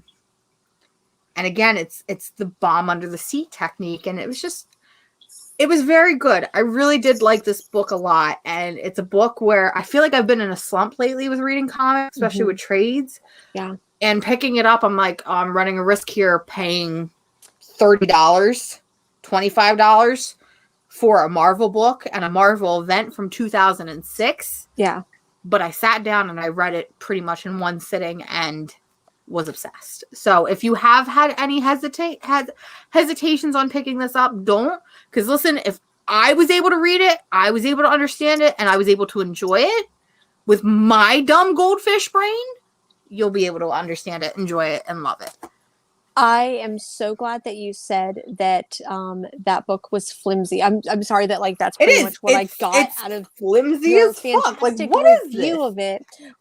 So I because of the show, because of WandaVision, that book basically came out into print like It was a whole rushed. bunch of shops. Yeah, it was It rushed was back rushed. then, which is a good thing. But I feel like it only did so because of speculation, because everyone thought that that was going to happen in the WandaVision show. Spoiler alert on spoiler alert, it did, but it didn't. Like, yeah. But anyways, I'm really glad that you said that that book was flimsy, because I almost picked it up like 20 different times. I'm like, Yeah. let me just go ahead and pick this up. But because I subscribe to every single comic book app, like, so I have Okay. DC, I have Marvel Unlimited, Comixology Unlimited. So I paid $10 a month for Marvel Unlimited, and that's how I read that book. So I'm really glad I paid whatever, like $10 for Marvel Unlimited to read all of it instead of picking that up. And I agree with Jay. Jay says the trades from the last couple of years of Marvel have been so bad. I agree 1,000%. And I know that I tend to skew more DC than I do Marvel, and of course I skew more indie than anything else. Oh, yeah. But when I look at the quality of DC trades compared to Marvel trades, where you know, a DC and a Marvel trade will be the same price, but you'll get half the issues of a Marvel trade. And not only that, but usually with a lot of DC trades, especially when we look more like their rebirth stuff, you know, you would get more issues, or if not the same issues, but then you would also get a buttload of extra content. You would get the variant covers. You would get the variant covers. You would get the sketches. You would get the concepts. You would sometimes get like full-blown scripts. And as somebody who likes to write comics and wants to write comics, being able to look at those scripts and see how they translate from script to page to panel, you know, I really appreciate that. And that has always been one of my biggest critiques with Marvel, is I feel like their trade quality, maybe outside of their omnibuses, because I know people, I'm not an omnibus person. I don't like omnibuses. There's no reason for me to hold a 60-pound book on my lap. I hate it. Can't do it. So I will tell you right now, like, you know how much I love Saga, and I bought this beast of a book where it's like, it's so big. One is so heavy. It's so big. Seriously, I feel like I would damage it every time I would open it because it's flimsy. It kind of is, and that, like, it's so heavy, and I love Saga, and everyone, I really need you to pick Saga up if you haven't read it. Like, seriously, I love you. I need everyone to read Saga. Please sound off and tell me that you have read Saga. Should I do like a hashtag Saga Army type thing? So anyways, Saga Army. This book is a thick book. It has all 9 volumes, and it's $40. Sorry, $60, and it's ridiculous. It's a good deal. So it's like $1 an issue, a little bit over, Yeah, like $1.25 an issue. But oh wow, I just flipped open to a very interesting page. You're gonna get us banned. I know. You're gonna get us banned. It has the will, and oh, I can't think of her name. I know what page. It's my favorite page in Saga. And if Fiona Staples, listen, that is my biggest regret of Saga, is that Fiona Staples did that book entirely digital, because that page in particular, I would give my left arm to own it. Oh, really? I thought it was a different page that you wanted. This is the one where they're doing it. I want that page. Oh, yeah. Okay. There's another page I want with them, but I want that page.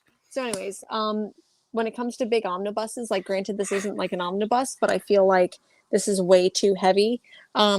Really quick, I want to do another giveaway, and I'm going to post something. Step on me omnibus joke. I love it. Omnibuses are just rough, man. They're rough. They really are. Like, they look nice on a shelf, but who, legitimately, sound off in the comments, who gets joy from reading an omnibus? Like, listen, you don't. You just like the way it looks on your shelf. Let's be honest. I posted in the chat. I want everyone to go to this video that I posted and put hashtag House of Mars on this video.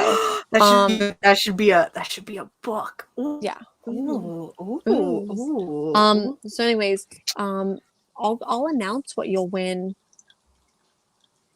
in a second. I want everyone to go there. Yeah, seriously, when I think about like omnibuses, there are some omnibuses that I really want. Like, of course, I would kill for like a fucking like X-Men 1 omnibus for sure. Mm-hmm. But at the same time, I'm just like, I've read them all digitally. Sorry, I'm just trying to pull this. You know what I do like that Image does is those deluxe editions. Those are where pretty. they are hardcover. They're usually $40, but they usually have the first 3 trades. So we've seen it with Rat Queens, we've seen it with Saga, we've seen it with Paper Girls. Those are books that I don't mind because yes, they do feel a little heavy, but I still feel comfortable reading them. And I also think that having the hardcover, they just look really, really nice. For sure. Sorry, I'm just trying to do this again, see if it works. Omnis are just ridiculous. Omni Army, I get it. There are people that I see that just buy Omnis on top of Omnis on top of Omnis, and I'm just like, they're beautiful, and I think ooh. that they do have a lot of shelf appeal. Yes, 100%. They may even have like some like resale value because once it's like printed, they don't print then them again. they usually don't print them again. So everyone go to this video that I just posted and do hashtag House of Mars. And once I find people.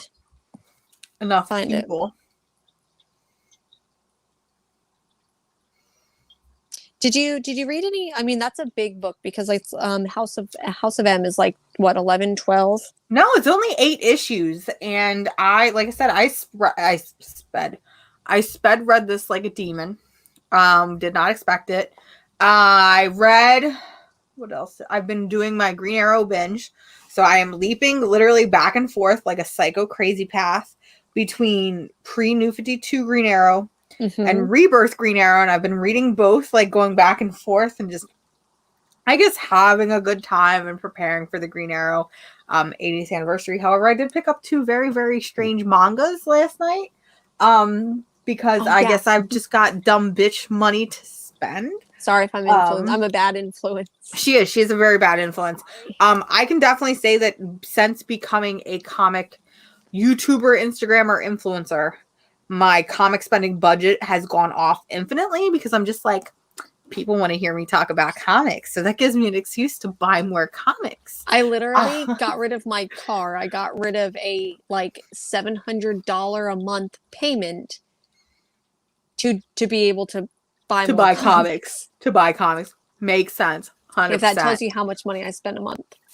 So I picked up some manga because I've been wanting to read more manga it's staring at me right now. I have a whole manga shelf down there. I have a whole manga shelf. Like it's gotten to that point where there's a whole shelf dedicated to manga now, not just a section. And I haven't read through half of it, but I keep buying anyway because I'm a psycho crazy pants. So I picked up two manga books. They're both from the same publisher, from Kodansha Comics. Which I've heard of them, but I don't think I've read anything by them. The first one I've read, I don't know which one to show because they're both kind of embarrassing. First one I have picked up, it is called Sweat and Soap. It seems like a very mildly spicy romance. Spicy. It sounds spicy. That's too spicy for babies. Fun fact, I spent a lot of the early pandemic reading a lot of smutty manga on the internet. Don't know what that says about me and my character, but I spent a lot of time reading spicy manga. So this seems like a semi-spicy manga where, I don't even know, she's living at a perfume company and the boss smells her and then thinks she's cute. And I just happened to be standing in the shop, picked it up because I've heard a lot of people talking about it, was flipping through and I was like, this is a spicy book. I'm gonna read the spicy book, and it was only like $13. So I was like, not bad. 13 and that's bigger bucks. that's a little bit bigger than like mangas normally are, because normally they're like little. Exactly. So I was like, $13 for some spice. Let me Like pick it I'm up. spending $13 for like a baby book. A baby book. Facts. So yeah, there was that. And then the other one that I picked up was and pronounce me, or I mean, sorry. Forgive me if I'm pronouncing this wrong because it's weird even when I'm not drunk, so I kind of have an excuse right now. It is called Glepner. Apparently this one has a TV show. And I was Can you hold that described, up again? it's called Glepner. So Okay. I was described to this by a friend. And I think that they were trying to deter me from picking up, but their description of it only made me want to pick it up more. Yeah. So it has to deal with a guy who's a monster, but he's in like this weird, like Japanese mascot costume. And then there's this girl who's very weird, and they kind of engage in this weird sexual relationship, for lack of a better word. It has to deal with a lot of like body horror and romance. And so she literally opens up, as you can see on the cover, opens up his chest cavity or whatever, and kind of steps inside him and gropes his innards, and it makes him feel spicy things. And if I can be honest with you, as he was describing this to me, the only thing I could think about was issue 2 of Hollow Heart. And I was like, this makes me only want to read it more. So I picked it up. I heard that there is a anime adaptation of it, which apparently is even weirder, which of course it is. But again, it was only $12.99. And when somebody describes a book to me like that, done. I'm gonna read it. I immediately was like, I'm gonna buy the book. And again, don't know what that says about my character, but kind of excited to check that one out. And Jay, she does spicy things with his innards. I don't know what else you want me to say other than spicy things. You know what I mean. Please do not make me say it. Spicy. So I did go ahead and I'll go ahead and do a couple more moments, but if everyone can go to Mars's page and on this video and do hashtag House of, not House of M, House of Mars. House of Mars. I'm gonna put that on a t-shirt. Yeah. I'm gonna go ahead and I'm going to tell you what have they won. Do you want to Vanna White it for me? Okay. What have they won? Okay, so you're going to get Wonder Woman Dead Earth #1 and Wonder Woman Dead Earth hardcover. Oh, that is a good one. So that's what you'll get if you go to the link to this one below. I forget what video that was, but anyways, hashtag House. It's all made up and the points don't matter. It's all made up and the points don't matter. Originally, I was going to say, what is the name of my cat? But it's too easy. It's too easy. I say his name all the time, but I was going to say, what's the one my white cat? But what about my black cat? So if you know the name of both of them, maybe you'll win something else if you put that in the chat. It looks like Banshee Queen is like, can I show again, Jen? I missed it. What did you miss? I think your little sign, your Vanna White sign. So we're gonna.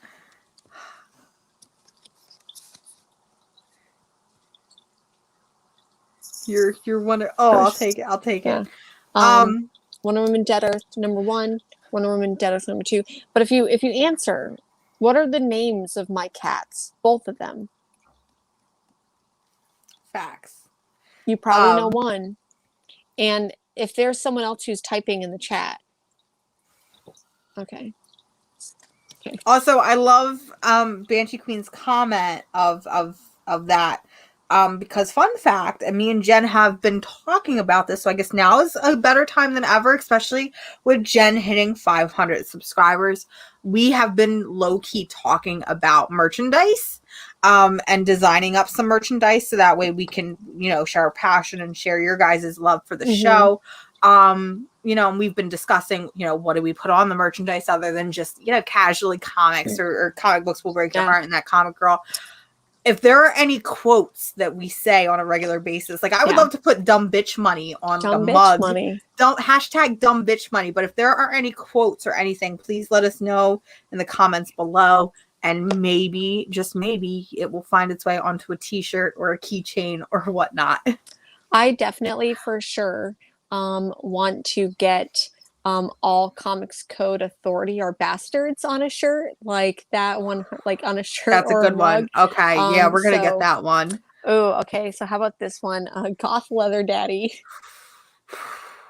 I would wear that. Oh, that would be cute. I would wear that. Yeah. Let me, so I'm gonna go ahead and pick from a random person, and like I said, disregard this part because you'll actually you'll win Wonder Woman Dead Earth #1 and Wonder Woman Dead Earth the hardcover, the trade. You'll win both of those if you go to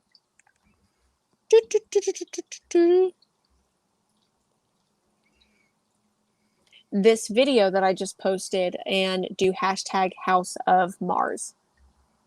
So if anyone hasn't done it yet, I think that's going to be my last giveaway of the night. It's been an exciting night. It has been. What are you excited about this week? What am I excited? Oh man, hold on. I gotta bring up the app. This video is sponsored by the League of Comic Geeks app, but not really. But in all seriousness, if you are a fan of comics and pick up comics weekly, please download League of Comic Geeks because it is the only way that I keep organized and the only way that I know how much I am spending before I walk into a shop before I add more stuff onto it. You know, how much I spend is like a surprise to me. It's like I know it's going to be over 100, but how much over 100 is it going to be? Oh, it's this week.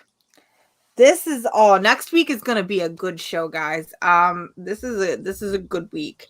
I will probably, I'm going to say it here, I will probably cry because reasons. Yeah, this is going to be a good week. So, we have Haha #4, which we have been loving consistently each and every month. I Walk with Monsters, which we don't often talk about because it's a hard book to talk about each and every month, but it's still something I really, really enjoy. Nightwing #79. Which is technically Nightwing #2 because... Technically Nightwing #2. Listen, Nightwing was so good last month. If you haven't picked it up, I know it went to second printing. Your shop may still have copies of the first print. Please pick this book up, especially if you're a fan of Matt Fraction's Hawkeye. Pick it up. It's a good book. Stray Dogs #3, which is one of my favorites each and every month. Mighty Valkyries #1, which is pretty exciting. Women of Marvel #1. Personally, all the variant covers. First off. Second off, I'm really excited to see Natasha Altareschi do one of the big two because we know her from Heathens from Vault Comics, and we know how she's great at writing women, and I really want to see her come into her own and do something bigger than just a smaller indie comic. And the book I'm most excited for, like, let's be honest, Old Guard #1, Tales Through Time, the brand new anthology series from Image Comics, because I became obsessed with the Old Guard last year after it sat on my shelf for literal years because I was too afraid of it, because Greg Rucka is very intimidating. But I'm so excited to read this book. Like, this is the book I've been so excited for. And yes, I want that on a shirt. I also want the other one on a shirt that he has. I'd die for Big Barda. 100%. Yes, and that one, Batman Year 18. But I'd die for Big Barda? Should it be I'd die for Big Barda or I died for Big Barda? Oh. But here's the thing, question. This is a legitimate question. As somebody who has, in their younger years and not their respectful years, stood at the... Fun fact, should we just have an episode where we have con stories? Because I have so many con stories. Please and thank you. Yeah. In my younger formative years, I was still a baby asshat. I was still very strongly opinionated, still strongly hated Frank Miller's Batman. Frank Miller was tabling at a Comic-Con. His line was this. It was just zigzags back and forth. Like, it must have been a 3-hour wait to see Frank Miller. Me being the rude and immature asshole I was in my early 20s, stood at the end of the line, yelled very loudly, Frank Miller's Batman sucks dick, and ran off in the other direction. Yes. So if I wore that shirt to a convention, it would be a very interesting convention. I might do it. I hope everyone has their entries in to win Wonder Woman Dead Earth. It looks like 13 people. So I'm going to go Ooh. ahead and Spin the wheel. Spin the wheel.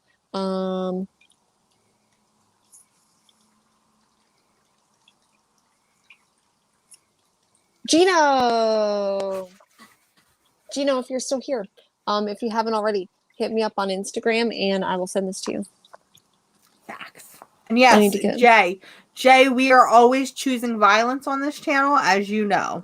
Wake up every day, eat violence for breakfast. Choose violence, whether it's day or night. I can't. Oh, there it is. Okay, cool. So that's a lot of the stuff that I have to give away. That's a lot of the stuff that I read this week. I have a couple of, I know I mentioned it earlier, the books that I'm going to get next week. I've got kind of like a stacked week over here. Spreadsheet. Almost. Haha number 4. Haha. Old Guard number 1. Post Americana number 5 comes out, and I feel like I didn't love issue 4, so we'll see if I pick it up. Stray Dogs number 3. Ultra Mega number 2. We're getting the finale of Crimson Flower.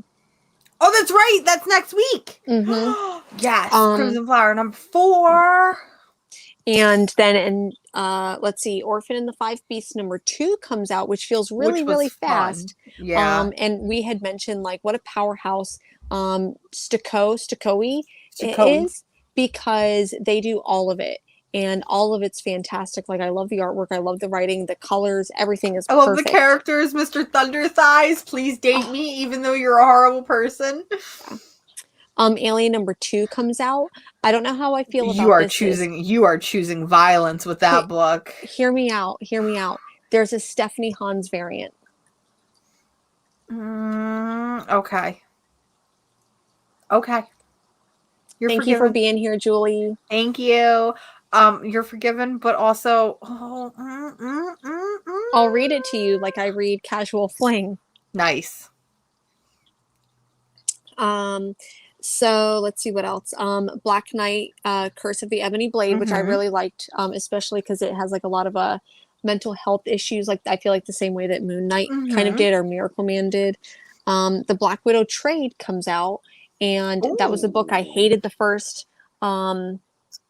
I hated the first issue, but ended up loving it. The Mighty Valkyries comes out.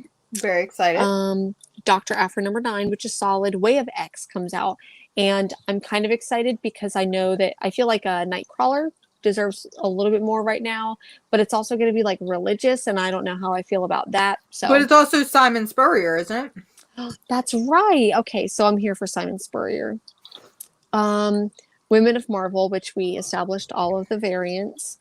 The Many Deaths of Layla Starr. So that is next week too. Multiple copies of every single variant, because I'm telling you, thanks to your lovely work, I got an advanced copy of it, and it's seriously already. And by lovely work, it was me sliding into the DMs of Ram V and being like, "Can I get a copy?"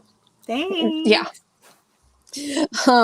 There's a trade paperback called Gorilla Green, and I cannot remember for the life of me what it was about, but I'm like, like reading through previews, and I'm like, this looks really good. Like, I need to pick this up. So Gorilla Green trade paperback, whatever that means. Luna number 3. Yep. And I'm so sad because there's that variant coming out with my religious husband by Chris Anka. And I know my shop didn't order it for me, and I'm very depressed about it because I just. Okay. What did we? Spiritual boyfriend? Spiritual boyfriend. Spiritual boyfriend. Maybe we'll finally learn who he is this time. Maybe. Who knows? Maria Lovitz could go either way. She's rough. A book called Alice in Leatherland. I remember. Yes! Okay. I'm sorry, I forgot about that one, but I do have that one on the list, and just the title of it makes me excited. And it's Black Mask, and I feel like it's been a while since I read a Black Mask title. Yeah. So I'm excited about that. I Walk with Monsters #5, Knock 'em Dead #5, and You Promised Me Darkness. And for some reason, I have here written a variant for that. I don't know what that is, but okay. So let's see here. There was a question. Serge asked, do you keep your previews book just in case you forget a comic? I use the not the app, but I use the website. Yeah, so I also use Previews World, which we go over every month. Thank you for the plug. Thank you for the plug. I use Previews World, which we go over every month, and we did in our last episode. I then convert everything into a weird spreadsheet, so that way I know. I then forward that to my shop, and then I plug the spreadsheet into the League of Comic Geeks app. So it breaks it down every week, all of my variant covers and this and that. So yes and no, because it is previews initially, but then it gets broken up into many other different pieces.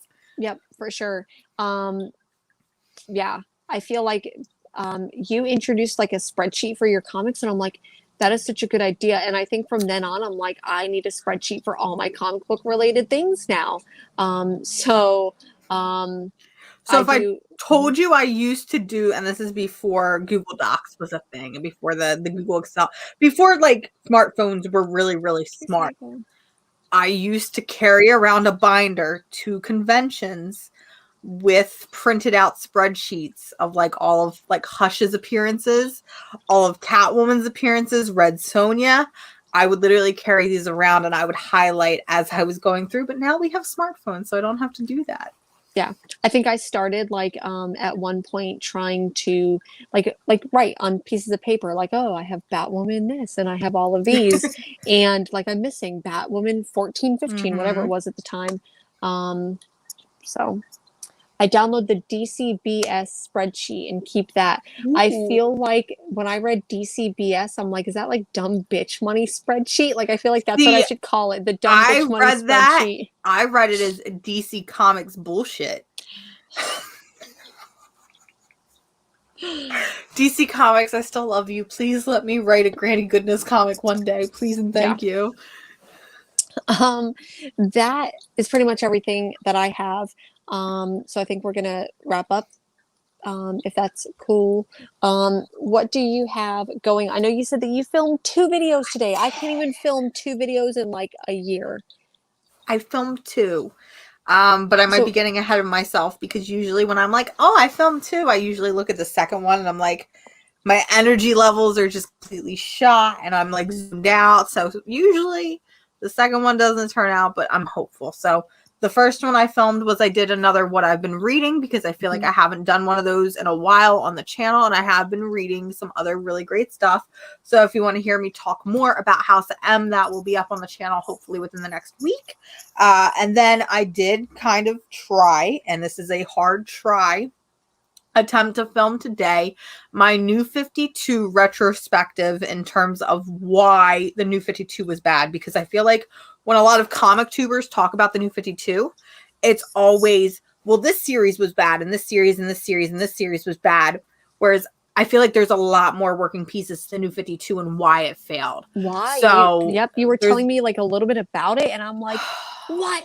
Like there's drama involved. There's drama. Yeah. Like doing the research, and I've been loving this. So I did that with the recent Suicide Squad video where I'm doing the research and I'm starting to do that more with other like topics I want to discuss, and I'm actually having fun while doing it.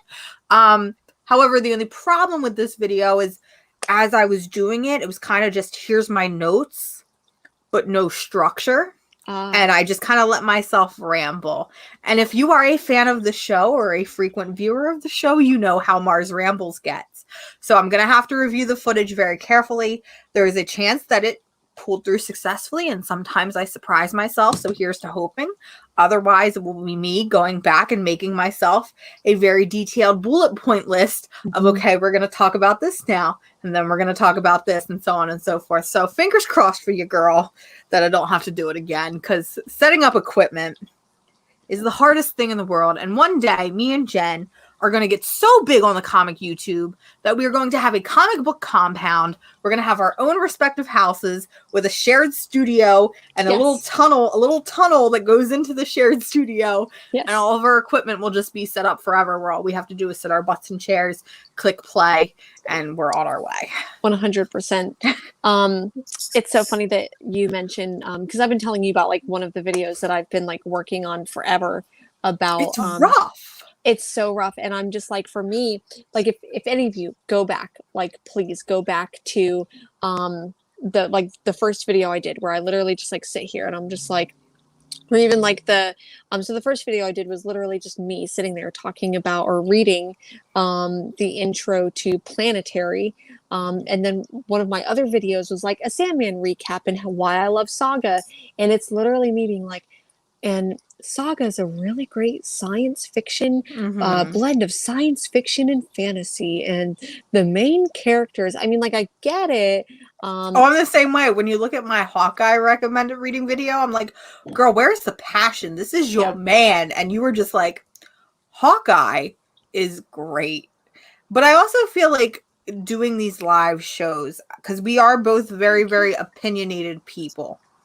We are both very, if you haven't noticed, we're both very opinionated when it comes to comics. Couldn't be me. But I also feel like it's great having somebody to bounce off of. Yeah. Because not only are you bouncing off of sometimes these same feelings, but also these differentiating feelings. We also, at least I feel like this on my end, I feel like I have somebody who can keep me in check. And Luna is probably causing chaos in the streets again. Always. Luna's always causing chaos. But I feel like having Jen as my co-host, not only because she's a wonderful, amazing human being and makes me better every day, but this girl, she definitely keps my ass in check. And I can even tell. I don't know it's how. Just the looks. It's just I'm the such look. a bad influence. I'm such a bad influence. I mean, you are. But you also keep me from being like, Dan Didio's a piece of shit and ruined DC Comics forever, which definitely were words that were said while filming today. So, like, we keep each other in check, and there's checks and balances, and it's just like, it feels like more of a casual, this is true. But it feels more of like a casual conversation. Whereas when you're sitting there awkwardly in front of a casually comics, look what I did there. Oh. Whereas when you set up a camera and you're sitting there and you're usually in a room awkward by yourself, hoping nobody disturbs you, and you're like, we're going to make this feel very, very natural, guys. Yeah. And it doesn't always come off as natural. Yeah. I still like, I feel like for me, like a lot of it's like I just pick apart like anything that I do. I'm just like, I'm gonna pick this video to hell. Like I tried filming like a horror comic one for ages. Every video I did I hated. Lighting wasn't right, something wasn't right, whatever. And then I'm like, fuck it, I'm just gonna do a stream and then just set it and forget it. So there was a comment here about is the New 52 Green Lantern good? No, because it's is that done by Jeff Johns? I don't know. We've got opinions here on this channel. I don't think it. I don't know if it was done by Jeff Johns, but if I'm being honest with you, Green Lantern's not my thing.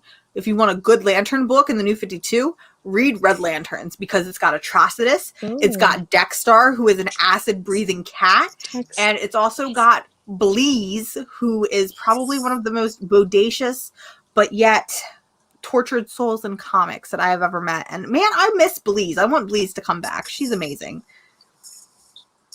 Comic Toby wants to know, have you done any challenges for the, I don't know what clicks. Oh, like for views, I guess. Yeah. Ghost pepper chip. No, because I like spicy food and I want to enjoy liking spicy food and not feel tortured by it. I get drunk. What more do you want? I get drunk on stream. I do agree here. If I'm not a big Green Lantern fan, like whatsoever, like I know almost next to nothing about like Green Lantern. I mean, like obviously, other than like stuff that's just like he's random. Got a green ring and he punches people. Yeah, 100%. So it's just more than like I feel like most people know about Green Lantern, but Far Sector is one of my favorite books. Love Far Sector so much. All right. Well, I think these cats are probably going to go nuts soon. They're gonna riot. They already riot every night. This is the Portland Police Bureau. This has been declared a riot. Sorry, there's protests going on and cops everywhere. So, anyways, thank you everyone. Thank you for participating in the giveaways. If you didn't already, message me on Instagram and we'll get all that settled up. But thank you for being here, Mars. I love you and I love everyone in the chat. Thank you for being here and getting us to 500. And I can't wait to get to 1,000. So hell yeah. thank you. Bye. Bye.